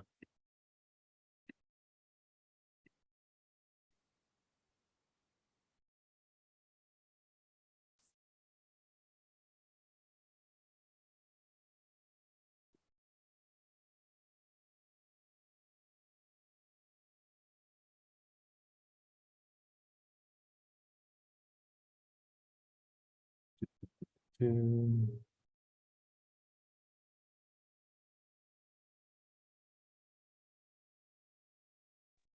do October of 21 or of 22? 21. I've been putting 22 this whole time. Okay. You'll probably get some. I'm trying to fish for some more. Remember, play around with these things, guys. Every market's going to be different. This is my general rule of thumb to try and get as much as I can. We popped out 5. And these are pretty large equities. So let's verify. If you guys can give me a town in Maryland that's not so city, but still has some good rental market, let me know. It seems like Annapolis has appreciated like crazy in the last couple years.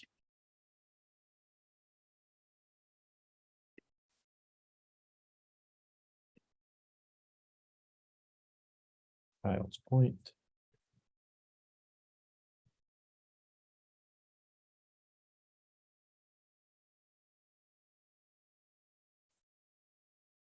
Oh, wow.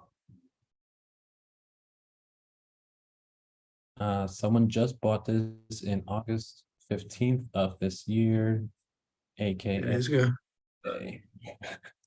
what? That was 2 days ago. Freaking Tuesday. Next. 1801, sure. This is negative 200,000, so this is going to be fun to look at.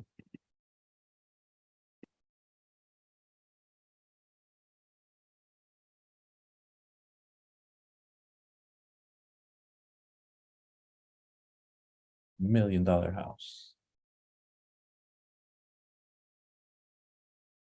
For anybody looking at this in the future, $1 million houses are not easy to rent out, guys. So try and go for lower. Look at this, almost a year on the market. And they're under this estimate. Not by much, but they're under. We've got 353 days on the market. Don't bother. Imagine this is for sale and it's under market. What would we have to do in order to rent this property out? And it's not updated. You're going to put yourself in a pickle.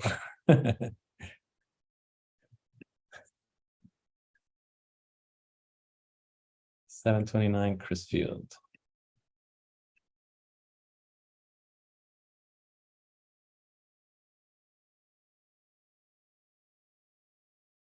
Oh, did I just do that? What the heck?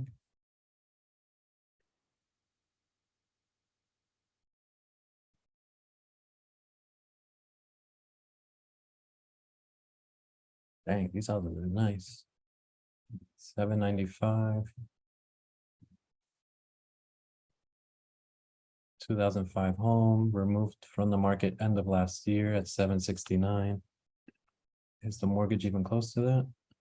Oh, here we go, guys. I believe Donna Cooter over on YouTube asked about credit lines.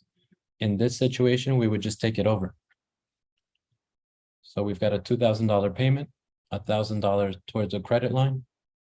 We've got a payment of $3,000, possibly a little bit more with taxes and insurance. And we have to see what this would rent at. Doesn't show what the true rental value is. But we know we're obligated by $3,000. 795 is the estimate. What is the total loan balance? Let's grab this. 795 times 0.93. Subtract 443.3. And then subtract another 192.1. And we've got 100,000 in equity. Whoever wants to call that one, enjoy it. Try and get them to seller finance the equity, but you could possibly see my pitch on this stuff. When it's very low equity, you don't want to pitch a down payment of the entire purchase price of $1 million or 700, whatever it is. Pitch them the same amount of down payment that you would. So let's say 8% of the purchase price. Let's say 8% of 800,000 is what, guys? Can you guys do that real quick? I don't want to lose the number on my calculator.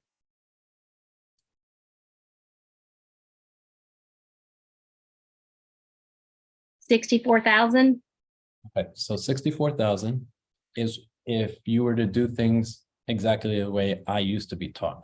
Now I started implementing this way, which is like that same 8% of the equity if we've got equity.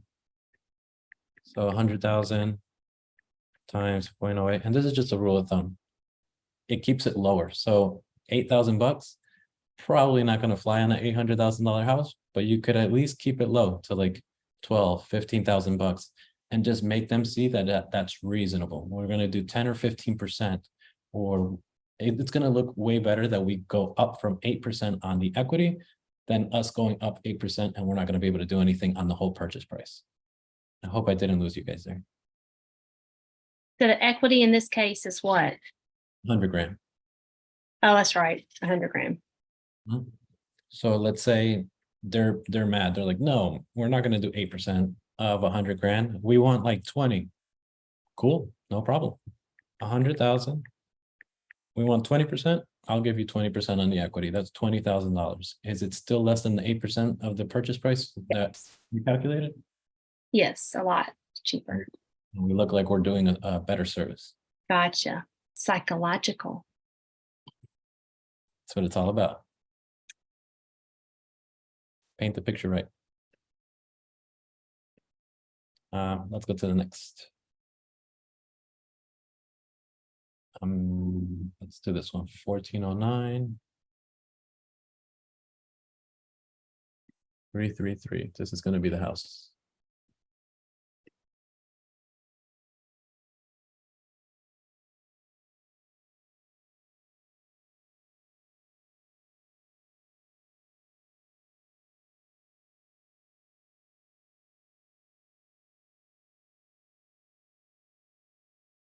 Never understood what the point of an E, a silent E is at the end of a word. Let's get rid of it.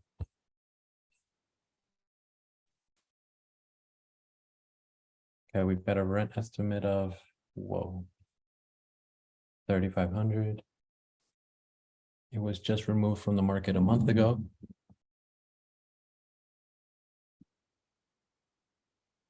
At 630. So let's give them what they want. 630 times the 0.93. And we subtract the loan of 495.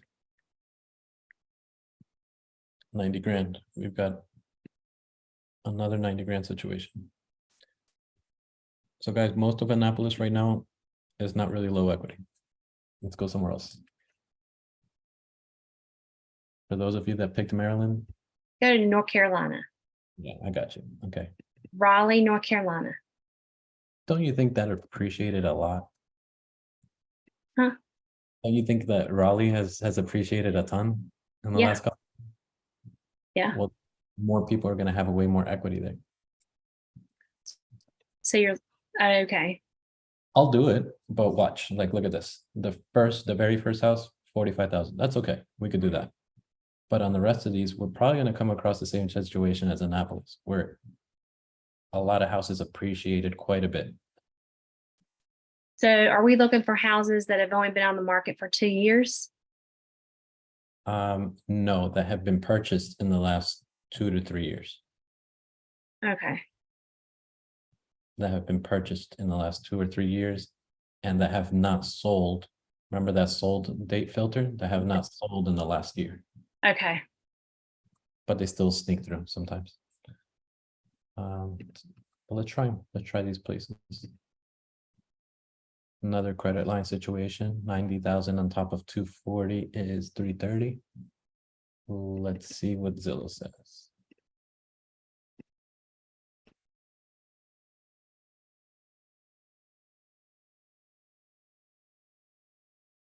Donna Cooter says, so offer the down payment on the equity and not the total purchase price. Initially, yes, I would say use that strategy, but if it's too low, don't insult them either. Don't say it's like 3,000 bucks. Give them a decent offer. This is more for your guideline for you to use, so you know what the conversation is going to flow like. And if they happen to be the unreasonable type, at least you set the bar on the equity and not the whole purchase of the property. So that when they do ask for the 20, 30, 40% that you guys are always getting asked, now we look better.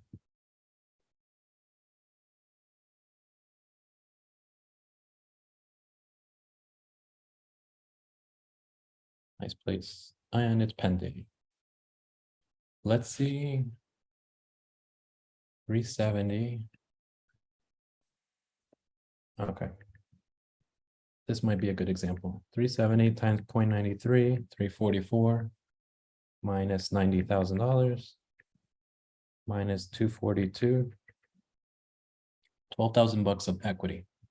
This one, we might have come across a situation where it's not, depending on the offer, it's not quite a short sale if they sold it at that price. But when it's pending, we don't know what the contract states, how much this property is pending for.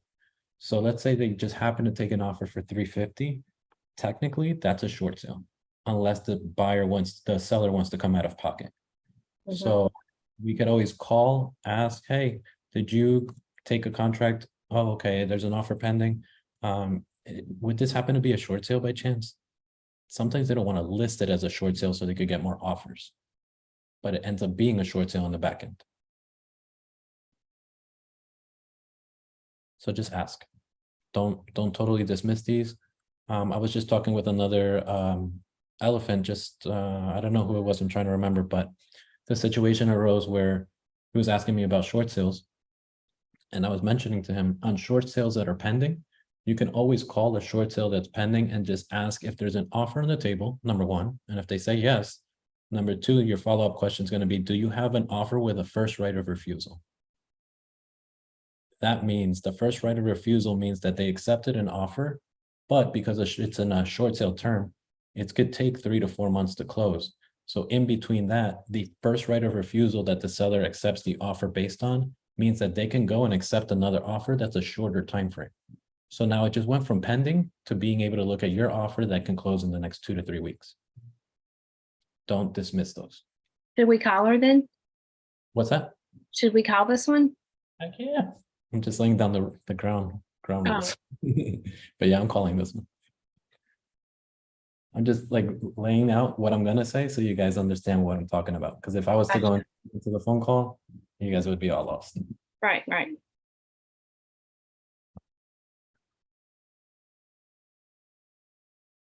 Like Pace says, the runway. Oh, Jesus.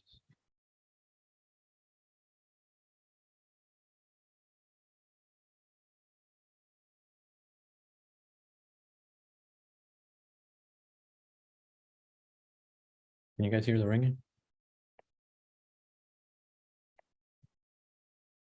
No, no.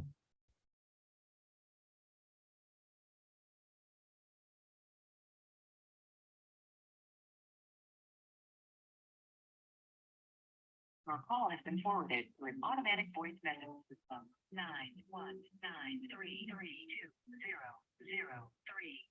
is not available. At the tone, please record your message. When you have finished recording, you may hang up or press 1 for more options.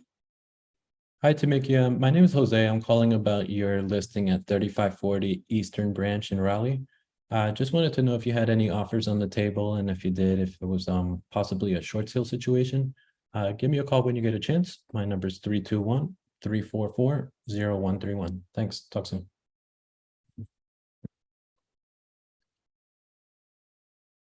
And guys, I recommend leaving a voicemail like that, very short and simple, and a follow-up text. Don't confuse them on the voicemail. Don't tell them you're an investor. Don't tell them all these things because they're not going to call you back. The whole mission is to get a call back. So keep it super simple.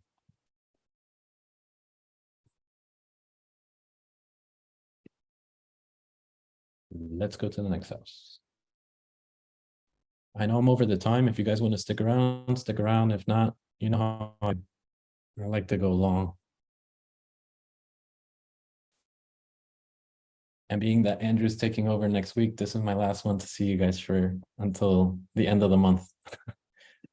Yeah, I'm heading to Puerto Rico, Victoria. I'm gonna go for a week out there. I'm gonna go see Pace and the crew out there. Oh my God, that's what happens when you're successful. Yeah, no, not yet. I'm just trying to make it into the right rooms. Man, that is so awesome. Andrew just came back from Kalispell. He was at the camp event that we had. Huge turnout out there. I saw that on social media. I think they had pictures of that. Yeah. So he was out there. We're That was wild.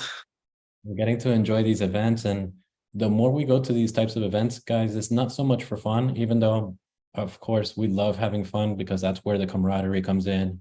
But we learn from people doing so much better than us. We're talking people that are not doing what we're doing because we're doing this because we don't have full-blown teams made out. Like I've got my teams that I started and things like that, but people have made this a full-blown corporate business. There's people on payroll, there's multiple departments. Like this is the very beginning stage, guys. I hope you just see what this could become. And you, like when Pace talks about SubTo, he really only gives you the tip of the iceberg. Once you're in, you're like, whoa, I could be a Fortune 500 company if I make it to be this big. You can build things out that are crazy, way beyond your dreams. And it's yeah. Oh, sorry. No, go ahead. I was going to say today I closed on my first deal with Pace. Yeah, nice. My Congrats. very first one. I was like, oh my God. Feels good, right? It does. Congratulations. Thank That's you. awesome. Congrats. First one. And I was the realtor that couldn't sell the house, y'all. Great job. Yeah. Nice. I couldn't get it sold though. So more and more, we're seeing more and more of that. So just know that it is happening. Yeah, I'm so excited. That it is. And eventually, guys, we're gonna sell these properties. Like right now, this is the beginning stage where we're selling properties for helping our sellers, number one. Then we help ourselves, we get an assignment fee out of it. But eventually you're gonna be in the point, like I'm personally starting to try and get myself replaced, where I know exactly what to look for, where to look for. So now I'm trying to buy and hold these properties. That's stage 3. Yes. So I'm actually doing a couple deals right now where I'm very close to like hiring property management and finally holding my own deals that are bigger. Like I've held smaller properties before, but like we're talking $500,000 houses with no issues. So I'm getting into that phase now, and that's where you guys want to be. It's nice to make some money, but you want a legacy, you want houses, you want the ability to say in 10, 15 years, 20 years, when these houses are completely out of control and only the 5%, the elite, hold these homes. Mm-hmm. They're pushing people out.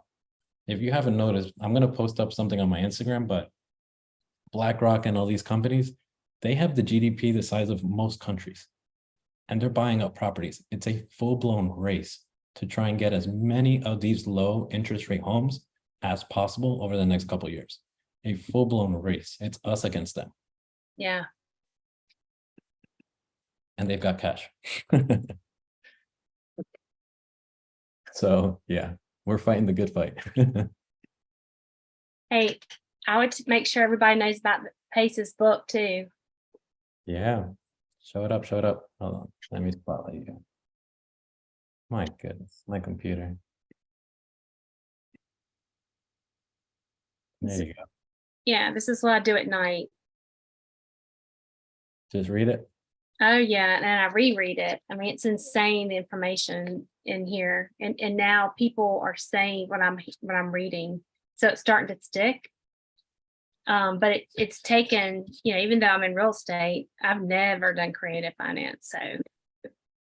And I'm attracted to Pace because his organization, because he's a giver, and not only does he help people in a pickle, he also will teach them how to do this. So he's definitely the type of person I want to be partnered with. And I looked at a lot of different people, and you know, there's no one to me better than Pace. So I'm excited. Yes, absolutely. I feel the same way. It's it almost feels like too much of attention is in a good realm. Like we're in a space where it's not normal to get this much information just given to you. No. It's not at all. And especially in our business, Victoria, in real estate, everybody, if somebody were to find out what we're doing and they actually built a business out of this, they would keep it to themselves and hound it to try and take as much of the market as possible. But just like he says, he'll tell like hundreds of people how to do something. How many people do you think take that action? And we all know that 20% does 80% of the business. Yep. So yeah, it's a huge opportunity. Now's like the time to learn it and actually apply it, take that action to create that legacy he always talks about in the book and on his YouTube channels. Yeah. I'm just really excited. But you'll have to tell our whole group how it goes on your trip. Tell him Victoria said hello. Yeah, I will. He probably won't remember me. He does thousands of deals, but I'll remember him. It was my first one. He's honestly, he's said he's holding back from buying single families now. He's got just so many single family properties that he's got to just kind of slow it down a little bit, regroup, get back to actually teaching again, because he's been growing and growing and growing and doing all these meetups where he's kind of been like, busy. It's not that he's getting attention from the internal group, but we've got so many leaders inside where he can do these things. He's already laid the land, like he's good. But now he's coming back to give us even more. So it's unreal. Units, I think he's really starting to focus. I see on that. Yep. So. Yep. Let me continue sharing. Hey, Jose, I gotta run, bud. Thank you, man. Let's touch base before you head out to Puerto Rico and. Yeah, absolutely. You tell me as far as like, well, you guys, you're going to be speaking with Andrew for a couple of weeks or a few days, a little over a week. Yeah, he's a good dude. He's super smart. He's learning basically everything I'm learning. We're all learning together. So guys, even if he doesn't have an answer, he knows who to talk to get the answer. All of us do. That is the point of this hat. That is the point of the community. Regardless of what we're telling you, we're teaching, we're only going to teach you the good things. The bad stuff, we'll figure out in the back end on our own. We don't want you guys failing. So we're not going to give you answers we don't know about. We're going to make sure that you get the right information as soon as he can. Because you guys are going to bombard him. He's going to start feeling what I've been feeling. Yeah, man. I'm excited for it. No, I'm excited. It's going to be cool. But yeah, brother. Thank you. I appreciate it. All right, guys. Have a good one. See everybody Tuesday. Yeah, man. Guys, I'm going to keep pushing because I love you guys. Let's do this. Where are we? Does Andrew, is he a licensed agent? Andrew? Yeah. Oh, he's not. Okay. But I saw he does North Carolina. Is that where his buy box is? Okay, sorry. Mm-hmm.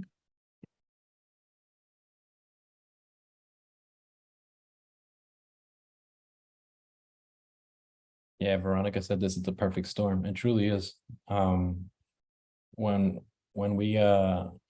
I initially started this last year, I thought I was going into the perfect storm, but I was a year ahead of the curve. I went into multifamily and learning underwriting. I'm gonna make an intro video to all of you guys about what my last year has been like. I joined September of last year. I actually joined by sneaking into a SubTo only meetup locally. I just snuck into it. I didn't care. I had to find out. I just went through some back door and I just got in. I'm like, you know what? I need to do this. I need to figure this out. It was too many people for people to even realize anyway. So I'm like, they're not gonna know this. Jumped in, made a couple connections. The very next month I was in. I was hooked. When I saw Pace and Jerry in the house in the meetup, I was like, this is unreal. Everybody's so casual. Like they showed up in bathing suits, fresh out of like SeaWorld or one of the water parks. And I was like, damn, these guys are like millionaires. What do they have to do with us? We're like, why do they care about us? But they do. They do. It's amazing. Oh, multifamily. So yeah, Fallen. I'm sick. I'm super sick of residential. At least I thought I was. I've been doing residential real estate since 2005. I was fixing and flipping for 9 years. And eventually I was like, you know what? Things are changing. I'm not going to be able to flip. And this is all I know. I'm out. I took a year hiatus. I started figuring out the personal side of myself. I've never given myself more than like a month or a 2-week break. I took an entire year off. And then I took a year to learn pace and stuff. So for the last 2 years, guys, my traditional has plummeted, to be honest with you. And it was the best decision I ever made. Because now I'm making up for everything and super fast. Like way faster than I even imagined.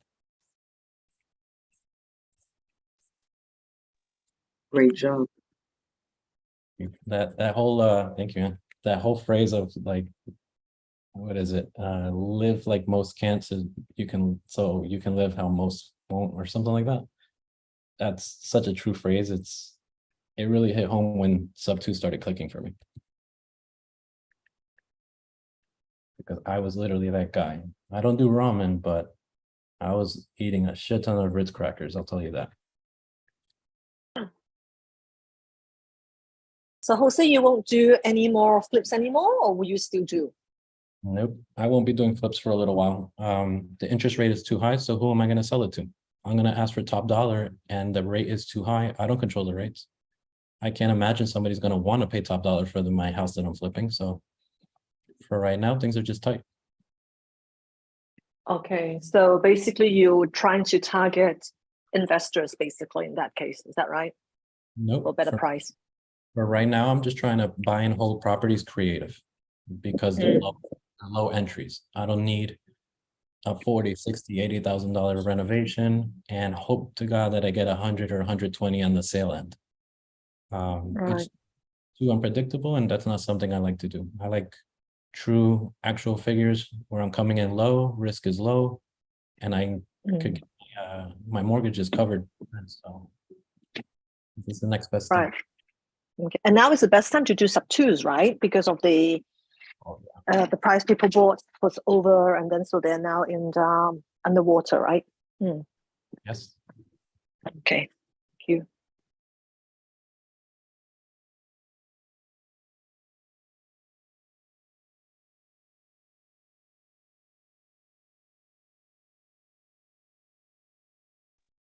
Hey, guys Kevin, Jose, I found your quote. My quote? Uh-oh. I put it in the chat box. Uh-oh. Entrepreneurship is living a few years of your life like most people won't, so you can spend the rest of your life like most people can't. Damn, I can't even read that thing without like choking up. Because when you go through it, it actually works. It's so hard, you know, you think you're making the sacrifices, and many times in our lives, I'm sure all of you can relate, you sacrifice, and it didn't work. Sacrifice and it didn't work. You're like, what the hell am I doing wrong? And when it clicks and when it hits, I literally wrote in my journal. I'm not even a journal guy. I started journaling about it, and I was like, holy crap, today's the day. It clicked. And that was in the beginning of May. Since then, it's been nuts. Yeah, I'm pivoting my real estate business the same way, Jose. Yeah, you just have so much more of an advantage from any traditional realtor.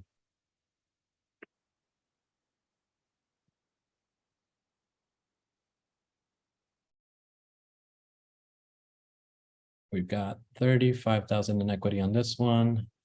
On a $380,000 house. Let's look at the rents. What are we looking at here? It's not on market. Guys, I'm gonna go to another house. I want you guys to hear me with an agent.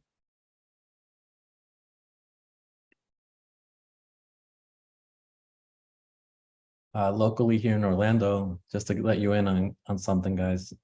Since I've been a realtor for a very long time, I'm pretty much expected to show up to these big realtor events.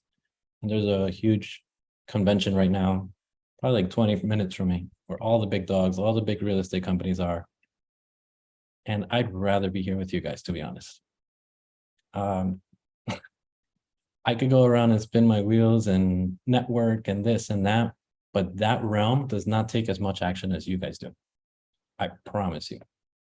I've been around people like that, and I've been to networking events like that. It doesn't compare. I want people that want this, not are like settle for it, or, oh yeah, maybe I'll add that to my business. Like, no, I want you to see it. I want you to feel it, go through a deal like Victoria did, and now you're going to actually add it to your business because you've felt it, you know, you've gone through it. Most people will want to learn and they won't even use it. Can you go over the mortgage thing here? Because there's two of them. Yes, sir. 2017, we've got a conventional loan at 3.8, 187 balance. Being that it's very close in balance and that the rate dropped, this is usually a refinance. I could say with 95% certainty, this is a refi. Actually, I'll go ahead and gamble and say 100. Rate goes down, balance is similar. So in the calculation, which number would you use for the balance? Always a newer one. Always what? Always the newer one. When you refi, the older one is erased. Pretend it doesn't exist. Oh, I see. It's like purchasing a property again. Okay. So you just use the 2021 rate balance? Yep, that's the new one. Okay. And on the other one that you pulled up earlier, the one in Raleigh, it had two mortgages as well. I just couldn't get my thing to flick, so I can ask you about that. Yeah. You want to go through that? Yeah, the one you had up was 7321 Vanover, I think.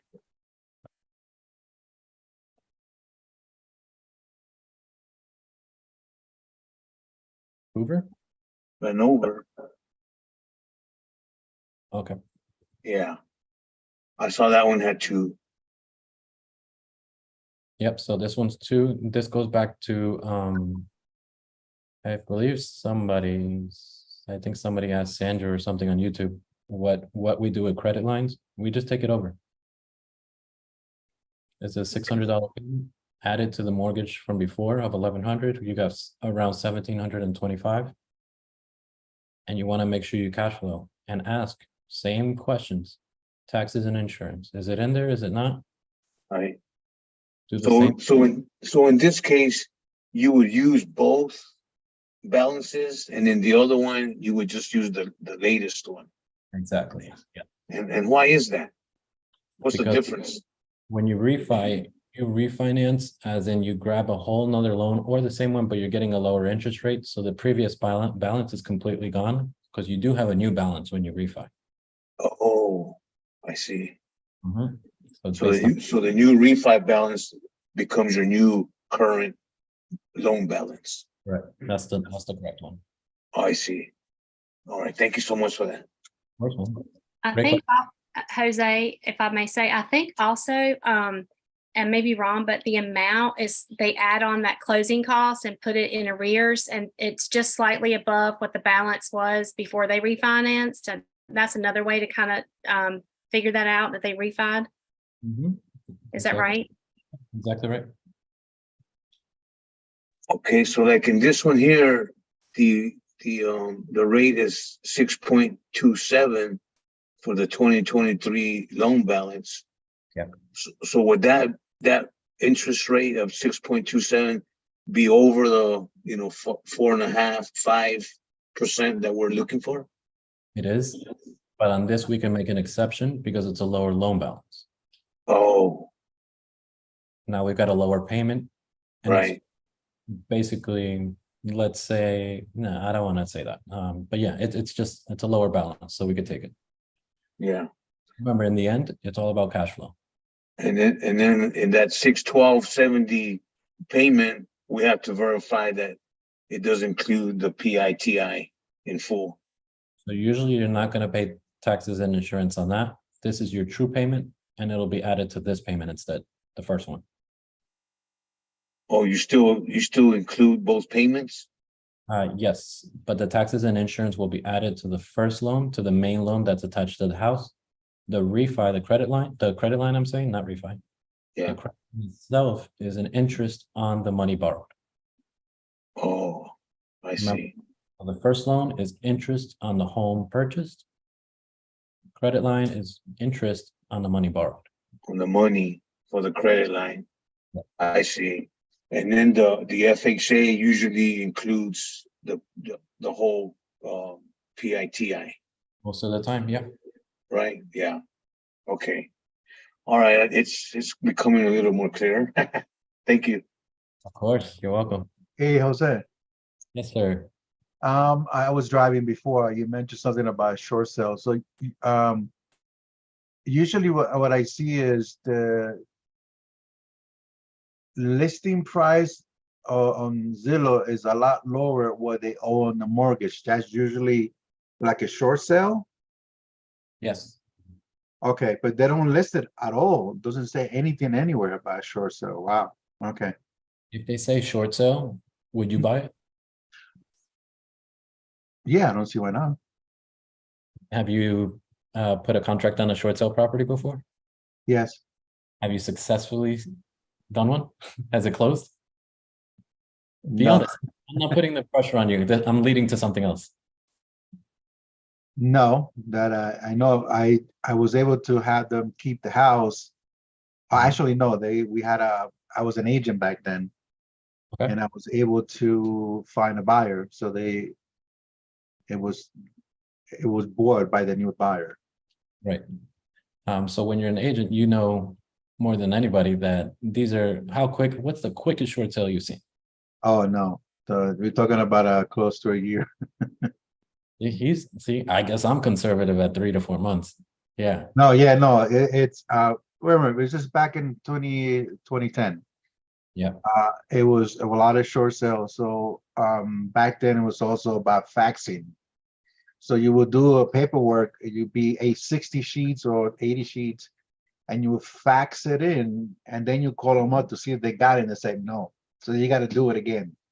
So it was crazy. It is. That was a crazy time. Yeah. But yeah. I generally short sales, I'm not as afraid of them anymore now that we have creative. So that's like, think of it as you got a superpower, guys. There's going to be short sales left and right. There's going to be listings that people have no clue what to do with. And they're just going to say, okay, I guess we short sale because it's better than losing the listing. 3-4 months commission or nothing. What are you going to do? You build a pipeline of 3-4 month commission houses. And eventually they start falling down. But the key here is like, get these realtors on board, get them paid. Let's get these homeowners out of these crappy situations, because short sales do stay on your credit for, what is it, 4 to 6 years, 4 to 6 years, 4 or 5? About 6 years, almost 7 years. It depends. Yeah, and the bankruptcies and foreclosures are like 9. So none of these are good solutions, guys. All of this is BS for the banks to make more money off of us. Creative is truly like, that's for the people. Sorry, why short sale also affect someone's credit? Didn't quite hear that, sorry. I'm sorry to interrupt, Ali. So short sale also affects someone's credit as well? Of course, yeah. Oh, wow, okay. Okay, go ahead, sorry, Ali, sorry to interrupt. No, it's not as bad as the bankruptcy or anything like that, but it still affects your credit. Yeah. But the way the market is going, Jose, I think we're going to see a lot of short sales coming, because I have agents that I talk to and they don't even want to talk to me about creative. Oh, we're going to put them on short sale. What? They don't know. They don't know. The language, it's the language we've been taught. So us as recruiters, we don't know. So you got to speak their language. We've only learned this investor language. This is all new to me in the last year, guys. So I'm literally telling you, whoever's new here, whoever's just brand new learning, this is new. So you got to portray that. Don't act like you've got this superpower and rub it on in their eyes and say low equity, low equity, low equity. Like, no, speak their language if you want them to do business with you. It's true, because I'm an agent in Colorado, and the group of agents that I work with, I mentioned this, I showed them, and they told me that it's illegal. The agents. Now I'm getting the cold shoulder from all of them. I'm like, okay, all right. You guys see what's going on. And it's funny, you mentioned about the real estate get together. Here, I went last summer, and they usually have like 4 meetings a year, have their real estate association talks to you about the sales, the percentage and all that stuff. Barely anybody showed up last summer or last fall. This spring, it was no room to sit down. It was like 450 agents. And I was asking around, why are they all shut up? It's just, they don't know what's happening. They don't know where they're gonna get money, where they're gonna get business. And it being in a small town with 400 agents, they're suffering. So they all shut up to figure out what's going on. And I tried to tell them and they told me it was illegal. Okay, guys. And that's crazy to think because they are the same people that are going to go and take a course and try and learn different strategies on how to make money. But the second they learn about creative, it's illegal. But like you're paying for courses on how to do other stuff, but it's not working either. Like, guys, you have to get with the times. You have to be like, okay, if somebody's doing it here, I'm not even going to put my name on it. You do it and give me a referral fee. You mess up. How about that? But agents are not willing to like take any, be more open-minded. I mean, I don't know. I don't want to speak for all agents because I'm one and I love people, but damn, we've just been brainwashed. In the South, we always say you can't change stupid. Oh God, Sorry. you are so much rougher than I am. Yep. You can go to a doctor and fix anything, but you can't fix stupid. You Can't can't fix it. fix stupid. Okay. Guys, no, you're gonna make YouTube remove this video. Alexi, what's going on, man? Hey, Jose. Hey. Busy, a lot of things going on. I'm trying to dive into SubTo course as much as I can, but it's a slow start. But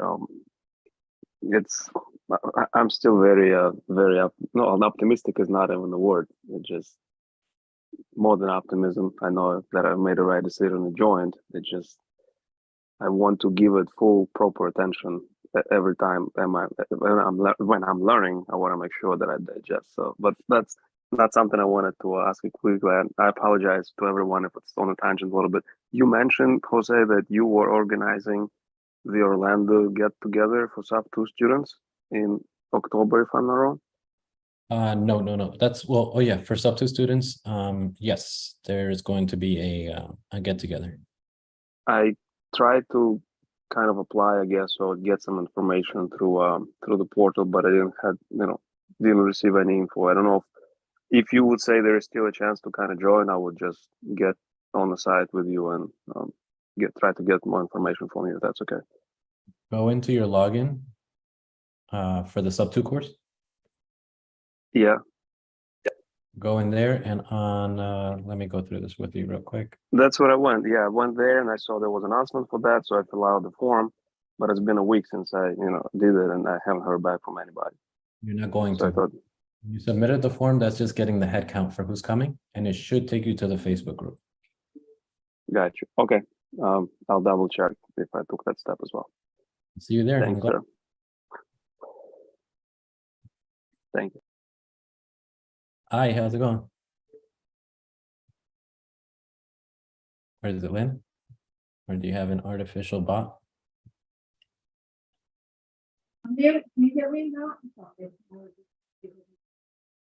can hear you. You sound a little far away.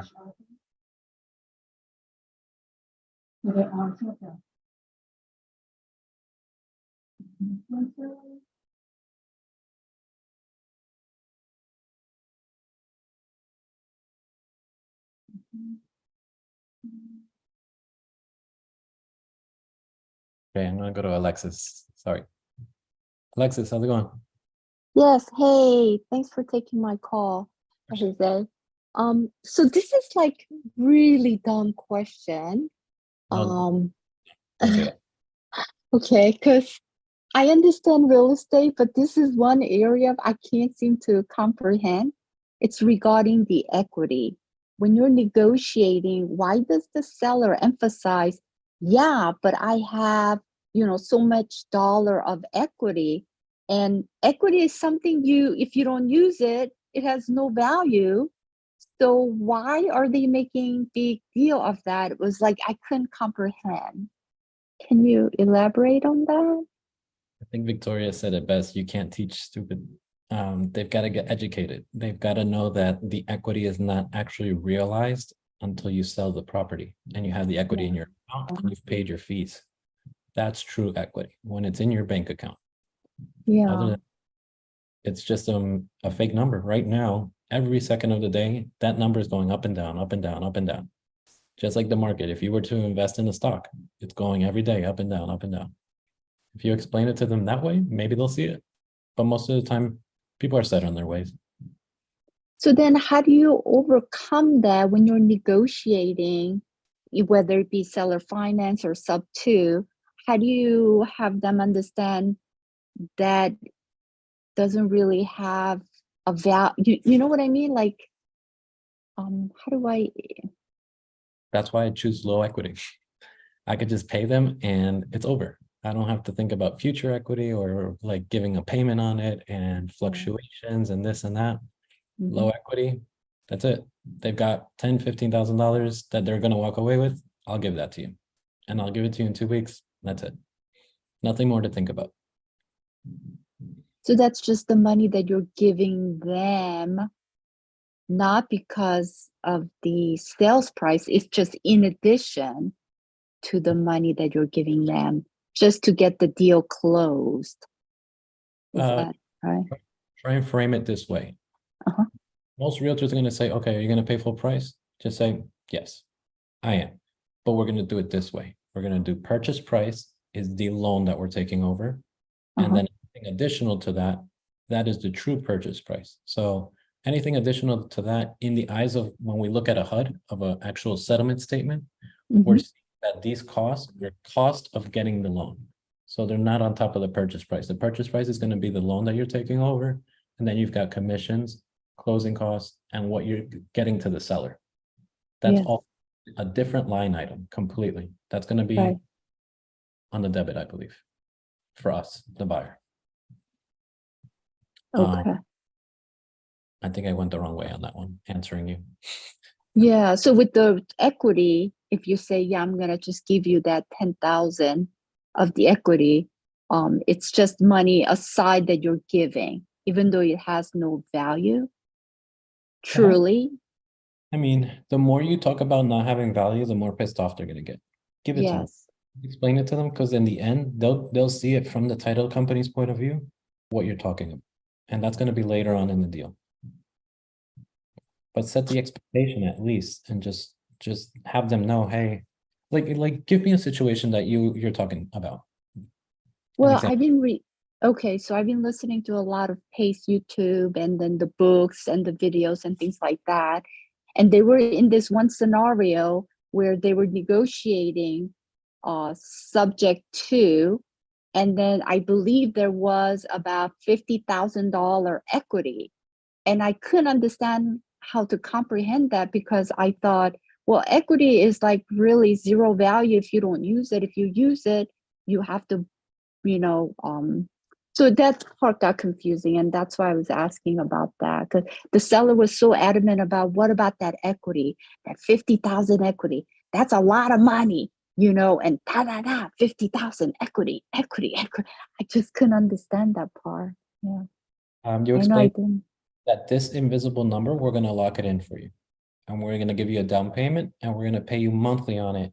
And this invisible number is now real because we're making a mortgage. We're giving you a note on this number.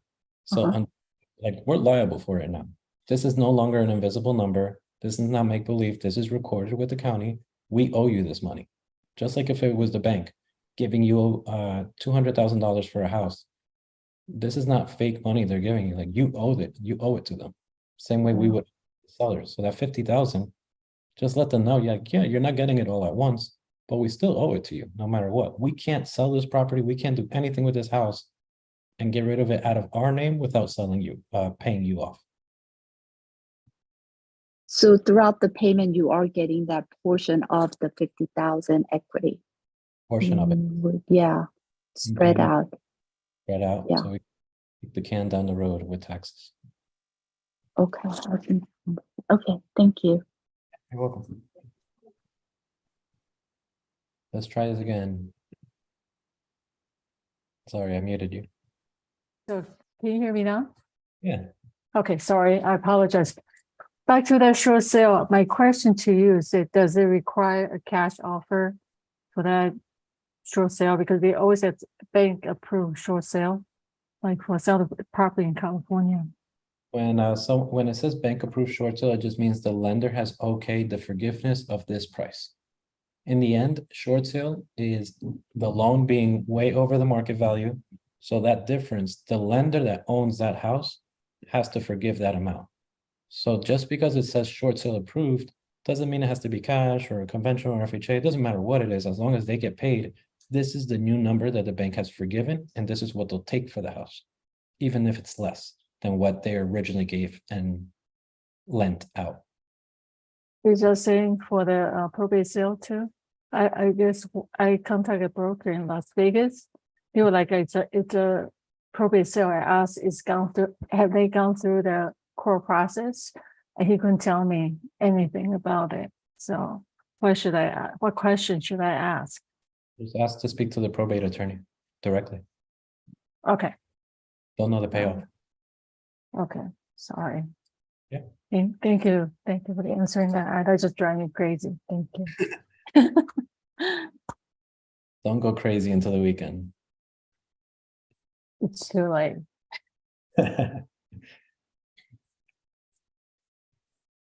What do we do here, guys? I'll leave it up to you. You guys want me to push for a call or want to go through some more questions?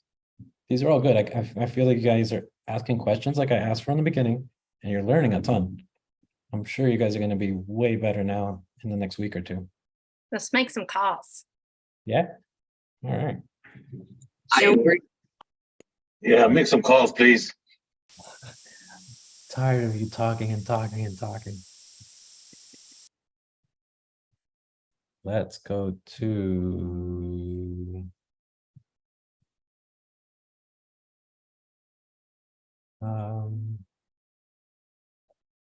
I don't want to do Nashville. I don't want to do Chattanooga. I've been doing that. I've done Huntsville. I might have one in Georgia, Atlanta, Georgia. I want to look at. I didn't get to look at it completely. I like it. Yeah. 2473 Hillcrest Drive.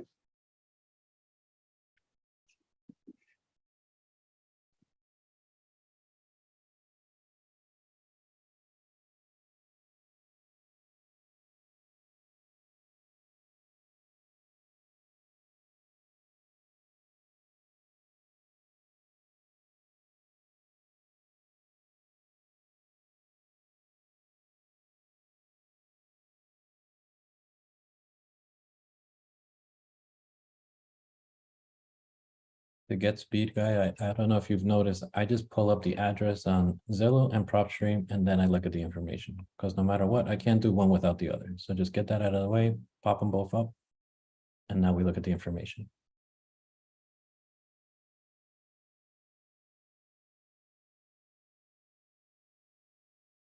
Come on, Bueller, give me the house.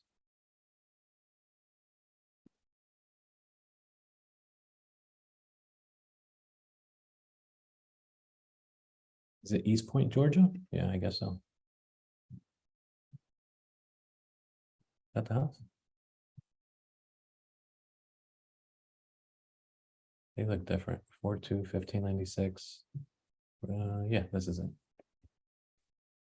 I guess they renovated it. Looks different from the PropStream pictures. This is clean. This is pretty.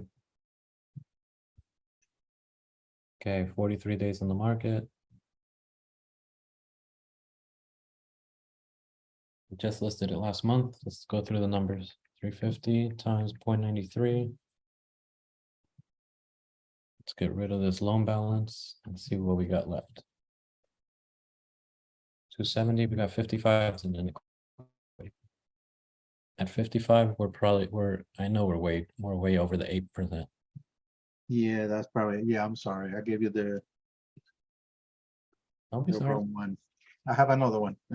Oh, let's go. It's cool. In Atlanta, Georgia also is 2867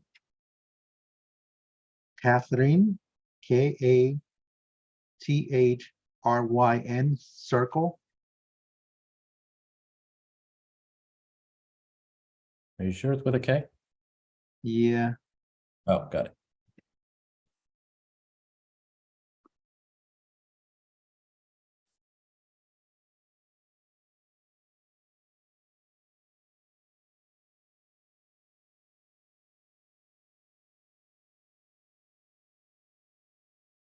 Got the number wrong. 67.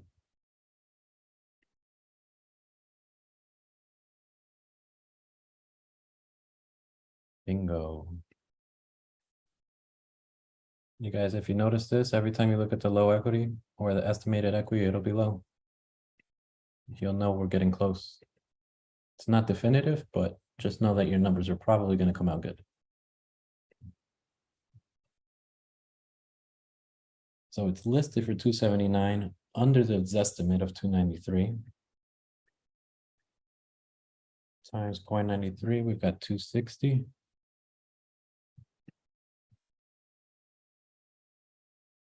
Dang, this house has been hot. 5,000 views in 30 days and nobody's bought it. It's only been a month. Needs some cleanup, but it's a nice house. Let's take away the 0.93. We've got 260, subtract the 247.7. We've got 12,600. Is this low equity or not? yep. Yes. Why did you use 260? Sorry. 260 was the number I got after the 0.93 on the list. Oh, you did it quick. Yeah, sorry. I was like, what? How do we get here? Yeah. Okay, so now that low equity checks out, now we look at the rents. Real quick, we've got 1,300. Yeah. Add a couple hundred, maybe 1,400. And then we've got, let's look for the rental value estimated around 1,900. So even if we add a couple hundred to this to 1,500, and we've got 1,900, we're cash flowing around 4, 3 at the least, 5 at the max. We're okay. We can call this one. Thank you for the example. If they're on market. I don't know why Zillow does that. When I scroll down, the for sale goes away. When I scroll up and the for sale pops up. Weird. They have a lot of wonky stuff. 1696. Gladys prop stream is $97 a month.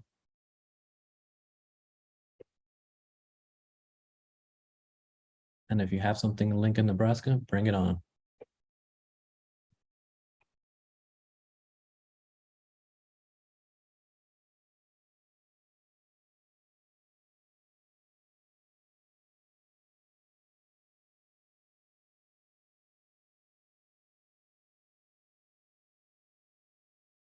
We're calling $1 innovation, a commercial and residential real estate firm.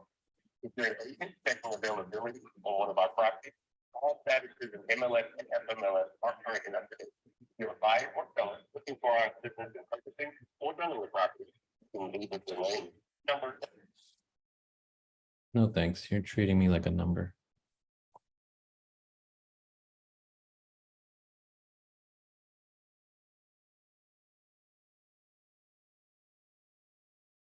Any other one, guys, you want me to look at? I'm going back to North Carolina if you guys don't talk.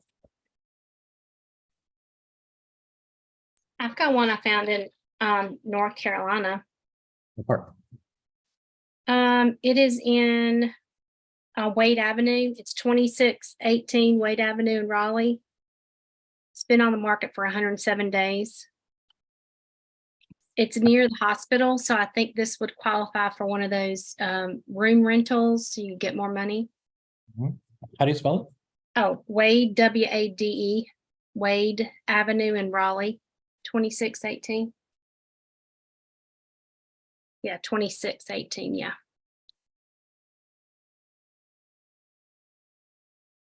$1 million. Yeah, interest rates low. And it even says in the description that they're open to,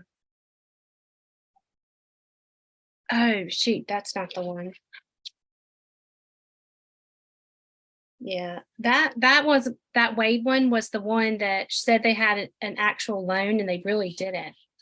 I don't know why it was wrong. Really? Yeah, I've never seen that before. A future advance. Do what? It says open-end mortgage future advance clause from 2015. I've never seen this. Yeah, it was kind of weird. Okay.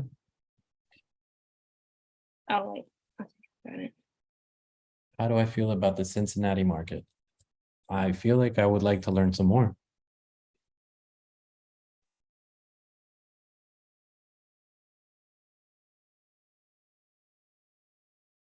Whoa, low equities everywhere. Oh, in Cincinnati. Yeah, Wonder why. I don't know. Maybe the prices didn't go up that much, so when we dipped, everybody's low equity.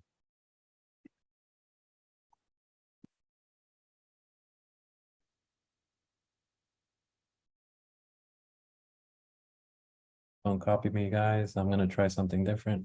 I'm gonna put the year built to 2005 and newer. I can't imagine Cincinnati having new construction, but let's try and go for it.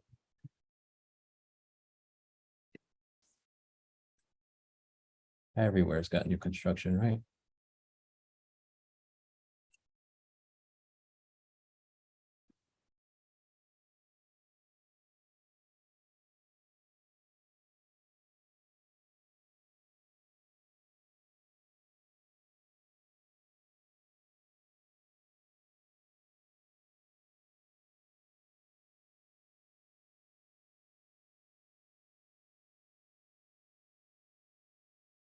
No agent on this one. They've never listed it. I don't know where the heck they got this information from. See, it's There- There's the listed agent at Keller Williams. yeah, but that was the one from 2020 when they sold it, when they had the listing. Oh, gotcha. Sorry. Look at this right here in the history. Okay. Yeah, There's no new listing to update that realtor. that is weird. Yeah, let's go to the next. There's a couple of them. I think we'll find something here. There's a lot of those. I usually just check prop stream, it'll tell you.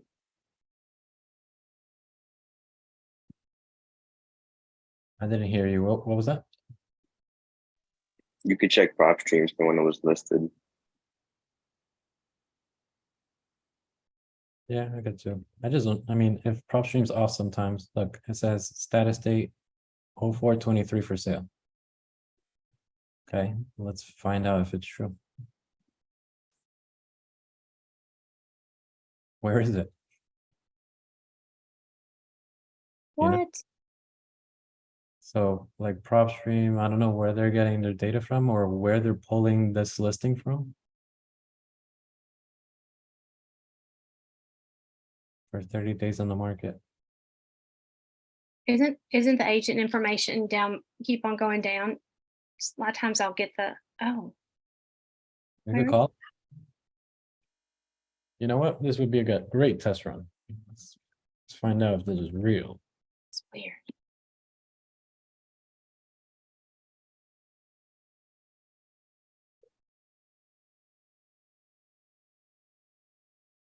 Preferred group. Hi, with Dana, please. Sorry? Hi, I was looking for Dana Thomas. Oh, Thank you. sorry. Not out of this office, so I can look up your number for you if you give me a second. Sure, thank you.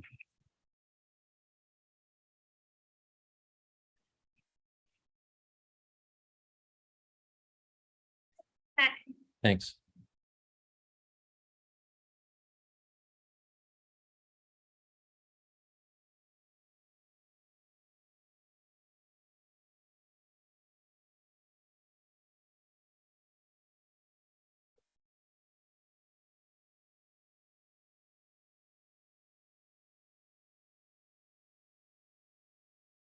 Hey, Jose, this one has 2 mortgages as well. So can you clarify those as well, please? Hi, Dana.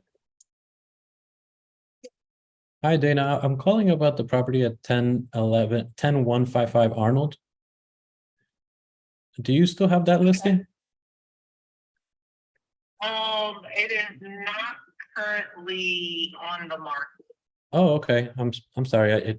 I was directed to call you for this house. Did you have it at some point? Yes, the owner decided not to sell it. Okay, I guess they couldn't find the next home. No, they just decided they didn't want to sell. Okay. Just curious, did you post it on Zillow at all or in the MLS? Yeah, it was in them for one day and they decided to take it out. Oh, okay, okay. All right, no problem. Thank you so much for your time. Yeah. All right, bye-bye. You guys hear that? One day. So I think maybe Zillow's grabbing these listings that just pop in and out and they don't even record it. Maybe, I don't know. We only have one to go off of. This is like case studies. Somebody was asking me something. What was that? I'm sorry. That was me, Jose. Oh, hey.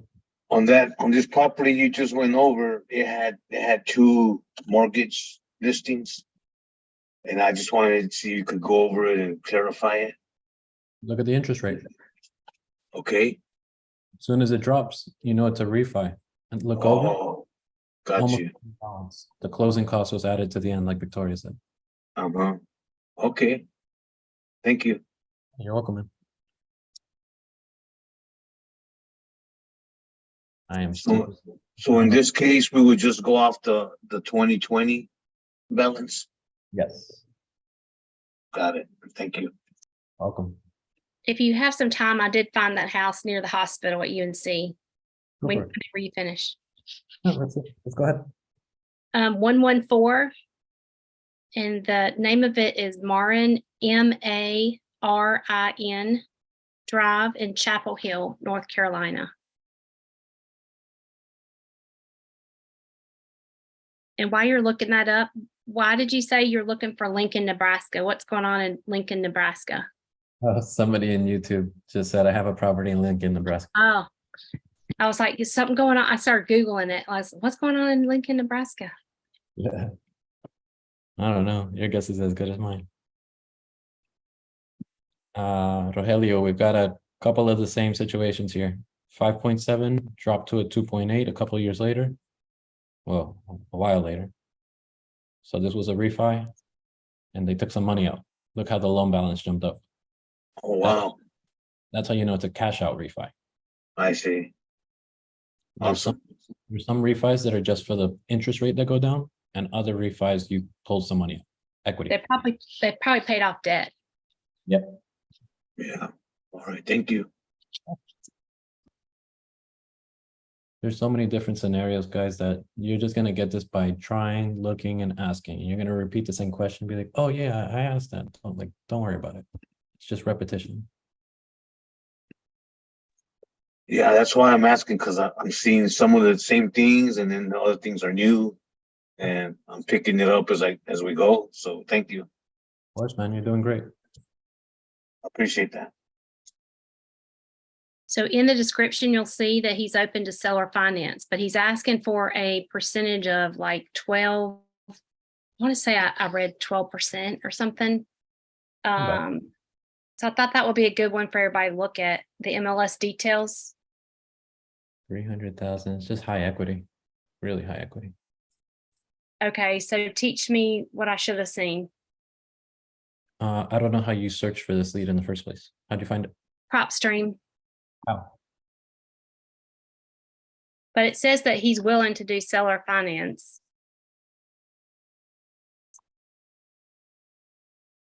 Buyers want a lower interest rate of 4.5%. Sellers will offer owner financing with 12% down, 840,000 sales price with negotiable terms. and a 3-year balloon. I mean, it's negotiable though. It is. But here's a big but. Okay, but Big round one. We've got a rental value of $3,600, right? yeah, Let's just say 38 on a good day, because it's beautiful. We've got a payment of $1,290, maybe. Let's add for taxes and insurance. So we're at 1,500, say 1,500, 1,600. We've got to make sure that our payment, that I'm glad they said the terms are negotiable in the description, because our payment would have to be, what is 2,600 minus 1,500? So we could probably pay them $1,000 or $1,200 okay, so that we could get some cash flow. right. Um, But you could rent this by the room because it's like right there at the hospital and right there at the college. So that's why I was thinking you could get better rent than that. or any HOA? No. No HOA. Let's see where this thing lands. And Because I rent, called the agent on it, and then she returned my call, and we were playing phone tag yesterday. okay. But we might could negotiate it down. Are these dorms?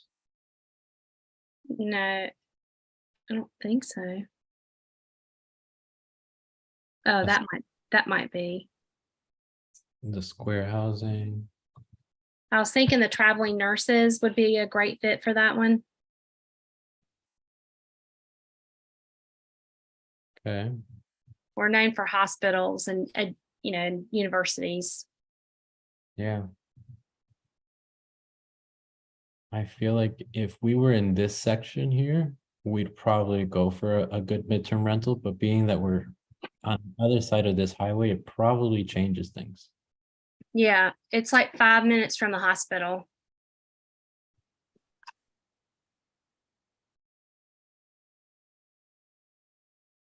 This hospital here? UNC. UNC Hospital, it's one of the largest hospitals. Okay. Doable, as long as we can get the right terms, yeah. I like your style. Let's do it. Okay. Talk to her already, or you said you were playing phone tag actually? We were playing phone tag, but she was trying to call me back. She's a mom, and I think she was trying to pick up her kiddos and stuff like that. So, Uh-oh, she probably just picked them up right now. well, it's 4:40 here. So she's probably, I don't know. Let's see, we got 2.8, 1286. We're gonna offer $1,000. What were their terms again? Yeah, they said they wanted 12% down, but we want to get that to lower than that. Yeah, but we're not too far. But What is, also keep in mind, he's been on the market for so long. I think he needs to sell it. It's empty too. yeah, he might be carrying 2 mortgages. I think he is. We've I got mean, a, just my hunch. yeah, I'm sure. So 300,000 and the house is 800. We're financing $500,000. 840, he said. Probably to cover closing costs, because if we do 840 times 0.93, we come out with 781, which is pretty close to what his asking price is now. Oh yeah. So what we're gonna do is, instead of offering him his 840, we're gonna offer him the 800 full ask price, and we'll pay the commissions and closing costs. Bingo. Remember, I like it, because commission would be, I didn't look up what they were offering times. yeah, Yeah, it's 24,000 if it's 3%. Do you do your commission, your closing costs like 0.3% approximate, or how do you figure out? 2%. So I do 2.5, 2.5, and 2. Okay. That makes sense. That's where I come up with 7, but 7 is usually on low equity deals where most realtors will drop their commission in lieu of, like, you know, the seller not having to pay so much out of pocket. Right. But on a seller finance deal like this, if they have 6% or 3% each side, they're probably going to want it. Plenty of equity here. Do you want me to find out what the commission is on it before you call, or is that the big deal? Yeah, no biggie. Yeah. Okay, because I have that MLS. Yeah. Would you want me to call, or you want to call? Yeah. No, I'd love for you to call. I told him my business partner we would give her a call to, and she was willing. Of course, he's willing to do this still. So, did you speak to Kendall? we tried several times yesterday. We were just playing phone tag. Okay, but it's a he.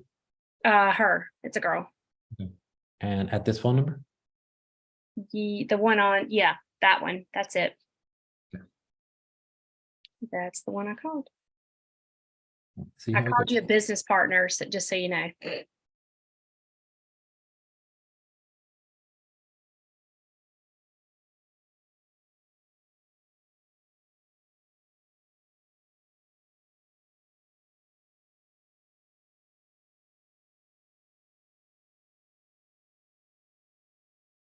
Hi, you've reached the voicemail box for Kendall Hartel with EXP Realty. I appreciate your call, but I'm not available right now. So if you'll leave your name, number, and a brief message, I will call you back as soon as I can. If you want to get in touch with me quicker, it might be better to send me a text. So I look forward to hearing from you soon. And I just texted her. I'm texting. Yeah, you text her and I text. She'll say she'll know or want it like the same business partner.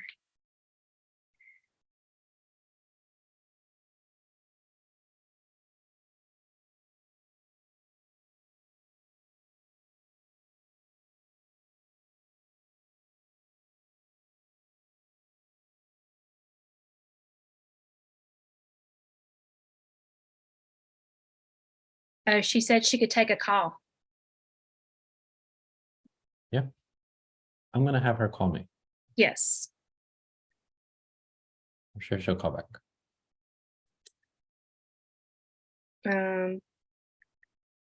Guess just try to call back. Want me to try and call back? Okay. Yeah, I'm texting her your number.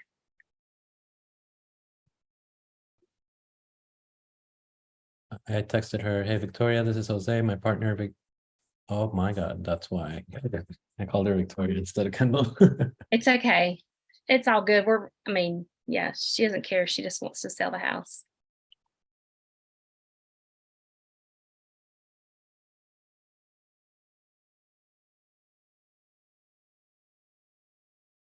He's texting me back.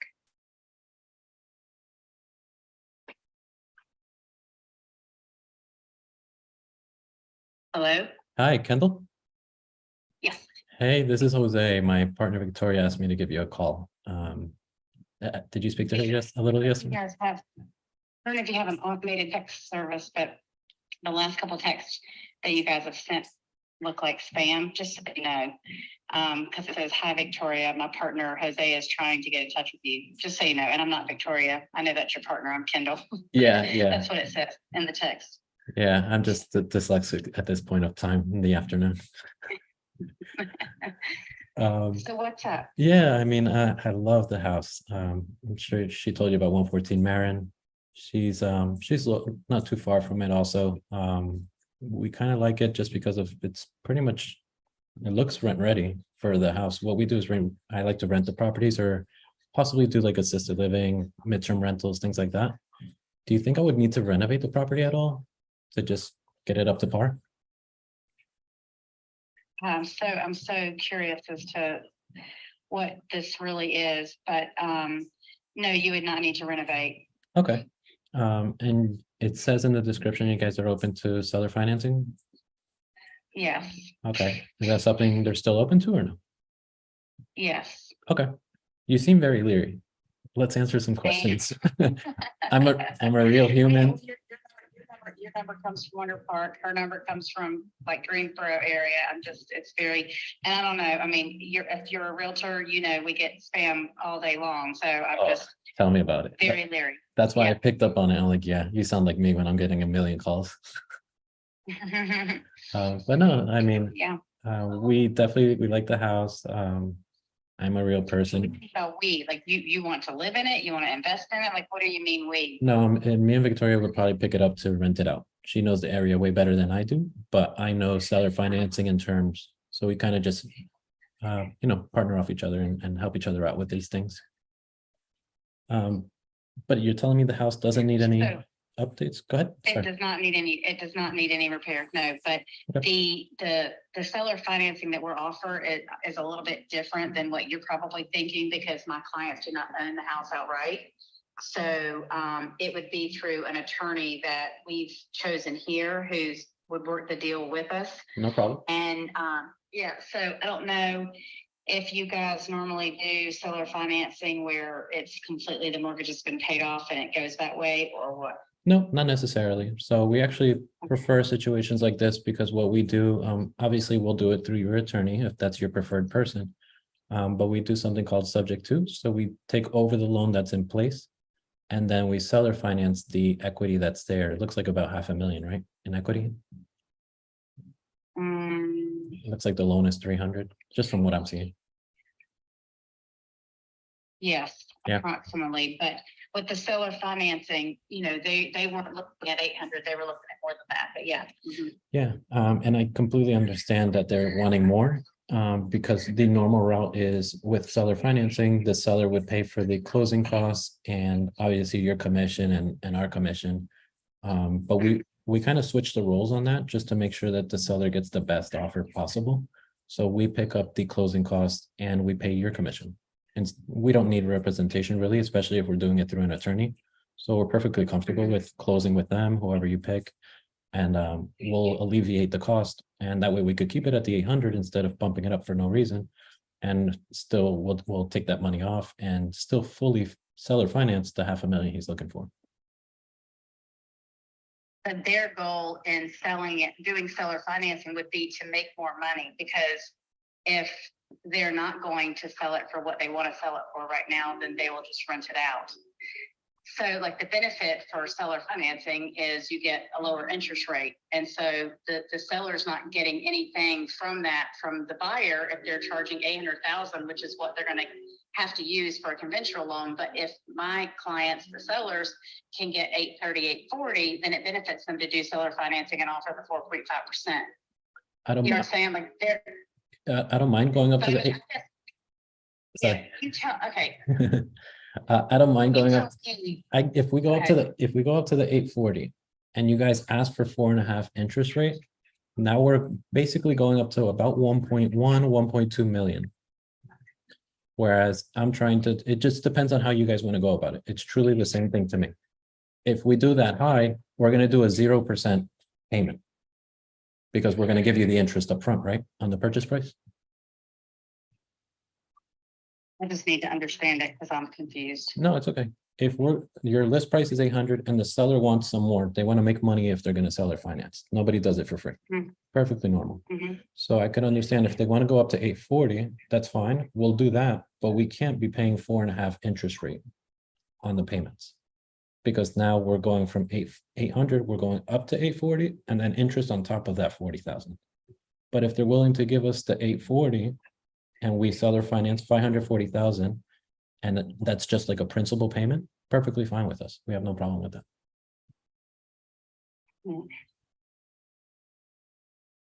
Okay, do you have anything that you can send me, like any numbers or Oh, absolutely. anything like that you're thinking, just so that I can look at it on paper and try to understand it better? We're going to. I'm the same way. I have to look at it, see it, feel it, touch it, do all the things, and then be able to. She's in the bathroom. But I could do that. What's the best email to send it over to you? Kendall, Kendal, Hartel, Hartel @gmail.com. Okay, sounds good. I'll set up some terms and do you know if they haven't purchased this recently, so they're not paying capital gains on anything, right? Well, especially if we're seller financing. Right? Yeah. Do they anything else we need to know as far as like maybe if they need some time to close, or I'm just trying to figure out why the attorney was put in place before.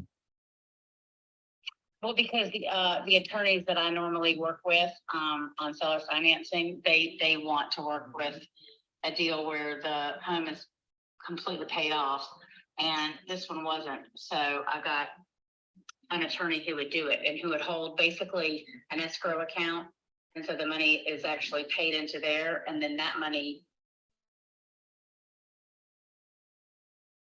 is for the Same thing that we hire a servicing company, which is a little cheaper just for us making the payments. But it's generally the same thing. So what's the risk to the seller? Risk, I guess there's always risk when you seller finance as far as somebody defaulting and things like that. Is that what you're more asking? Yep. If we were to default, what we do is we put in place, obviously, with your attorney, and they could write it out or we can write it out. But there's something called a deed of trust and a promissory note. So on that equity that we're financing, we basically make them the second lien position so that we can't sell the house or do anything with it without making sure that your seller gets paid in entirety. And also if we default and we miss a payment, instead of the, you guys just trying to figure out what to do, we actually, we quitclaim the title back to their name so that the title is back in the owner's name. And we put that in writing inside of the promissory note. So that the second we default, generally we like to do 1 month so that there's not too much accrued. So if we miss a payment after 30 days, you give us a 2-week notice that we've missed that payment. And on day 46, you guys can go back down to the county courthouse and revert the title back to the name, to the seller's name. But that we go over all of that with the attorney, and I'm sure you're going to feel more comfortable with your attorney mentioning all this than some random Joe Schmo on the phone. Yeah. Would you want me to? Are you a realtor? I am a realtor, but I would be doing this with my hat off. I don't really, obviously, especially in another state, I'm not licensed in North Carolina, just Florida. Okay. Okay. I think it's better if would you want me to loop in your attorney on the offer, just so we could go back and forth all together? Not at this point, but if you'll send me what you have, Yeah. I'll forward it to him and then we can loop him in after. Sounds good. We can do that. Okay, thanks, Jose. All right, you're welcome. Talk soon. Okay. Bye-bye.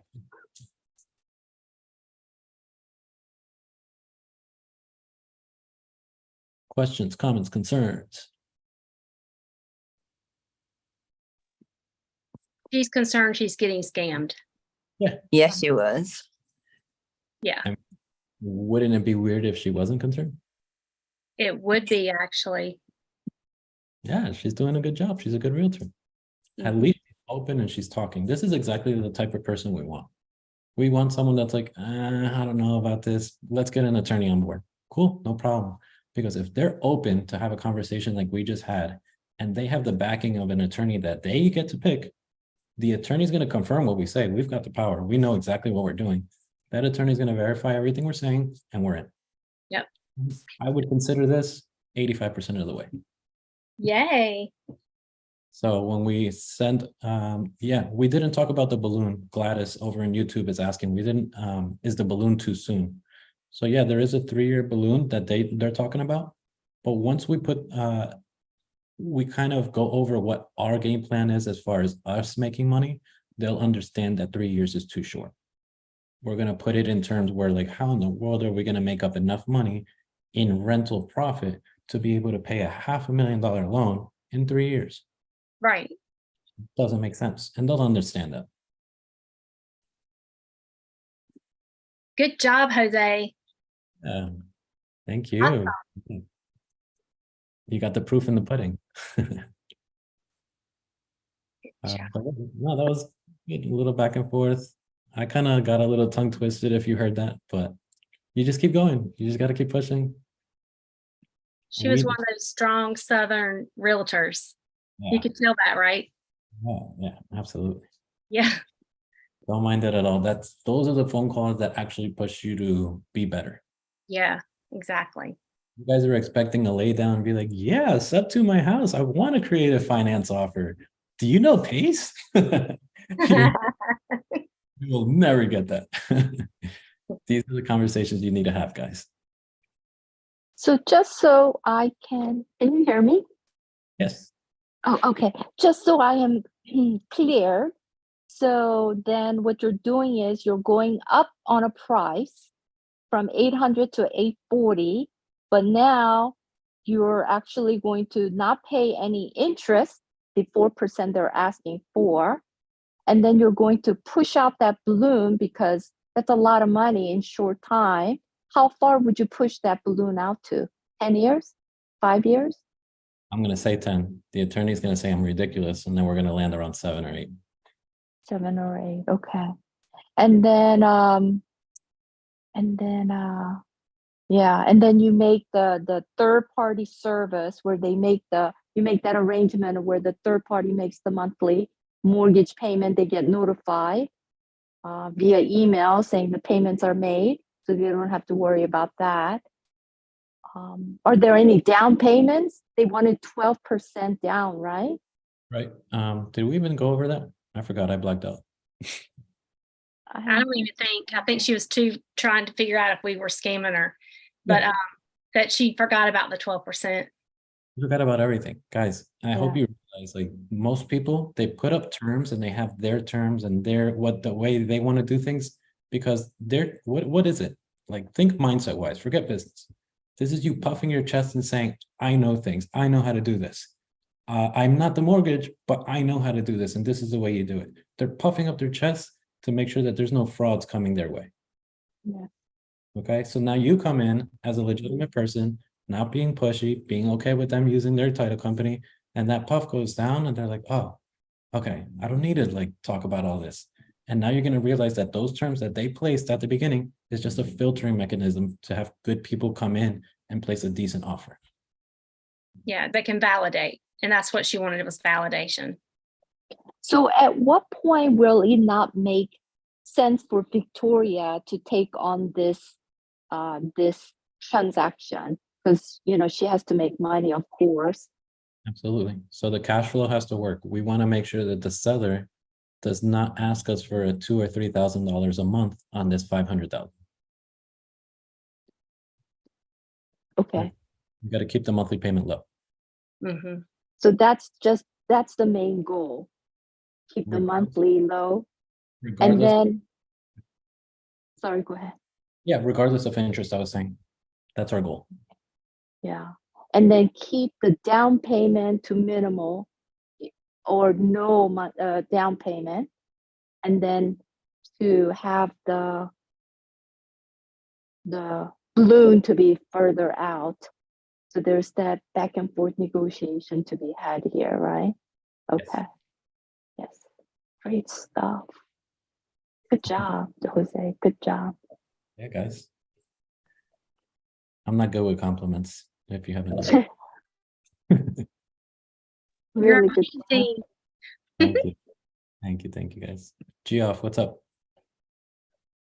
Thank you right now on YouTube. Appreciate it, guys. Gladys, the recording will be, YouTube is automatically going to post it up, so it'll be out there. What's going on, G?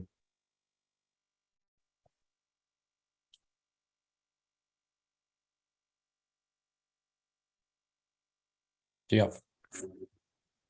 Jose, we got time for another question? Yeah. All right. I was just thinking while you were talking to the realtor, when we're doing our quick analysis to see if it's even worth calling, and say a low equity situation, it lands at like 9,000, a traditional sale will end at 9,000. Equity to the homeowner with a traditional sale.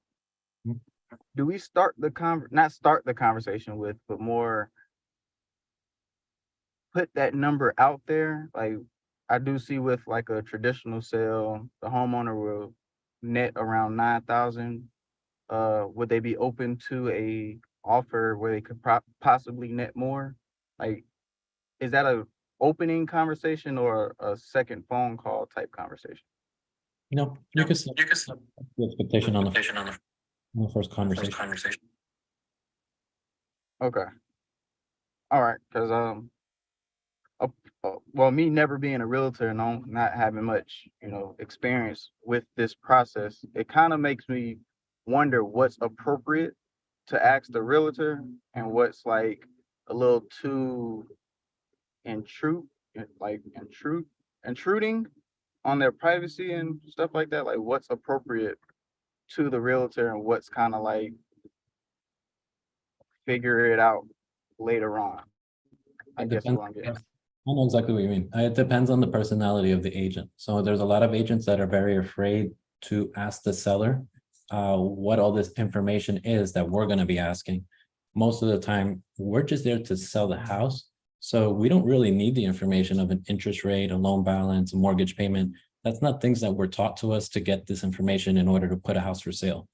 We just need to know that, yeah, they're going to make money after we get our commission. And if they do, that's it. That's all we've been taught.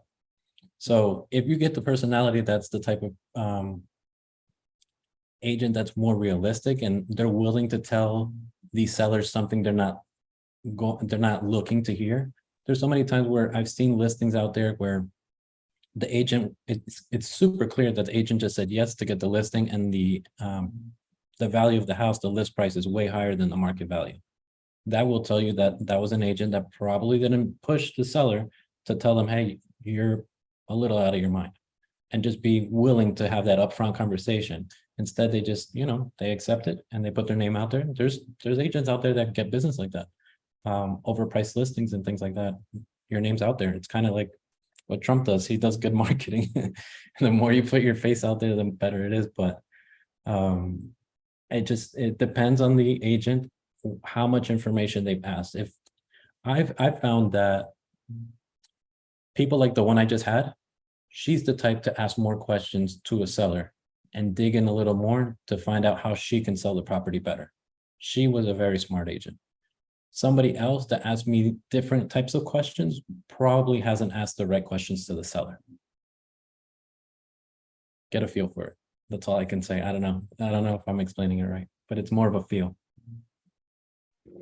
No, that makes sense, because the phone calls I did make last week and Monday, that's something I ran into, like not wanting to say something that put myself in a trap, or asking questions that's really not their realm to answer. If you push it too much, that's when you're stepping into the privacy realm. So you can ask away, but if they say, that's not information I'm willing to give right now, okay, no problem. I was just confirming what I already have. Yep. Use that one line. Okay. That line doesn't get you to the next step. Just say, okay, yeah, if you don't mind, my partner is kind of more the money and integrator person type of personality. Do you mind if we get him on board and talk terms on this deal? They'll be open to it. That's it. Just keep it simple. That's all. Okay. Thank you. Yeah, you're welcome. All right, guys, it's time for me to have lunch. Victoria, message me on the side. Okay. We could get an LOI together for her. Good, thank you. You're welcome. You're welcome. But yeah, good job, everybody. Gonna have the replay go up. It just does it on its own. It'll convert. I wish I would have gotten some more calls with you, but at least we got a hot lead out of it, not too bad. But thank you guys. I'll see you in a couple weeks, and don't kill Andrew for me. Like, be nice.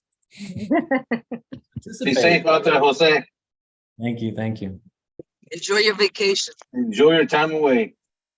Learn a lot. I will. Thank you, everybody. I'll bring you guys some nuggets. All right. Thank you. Bye.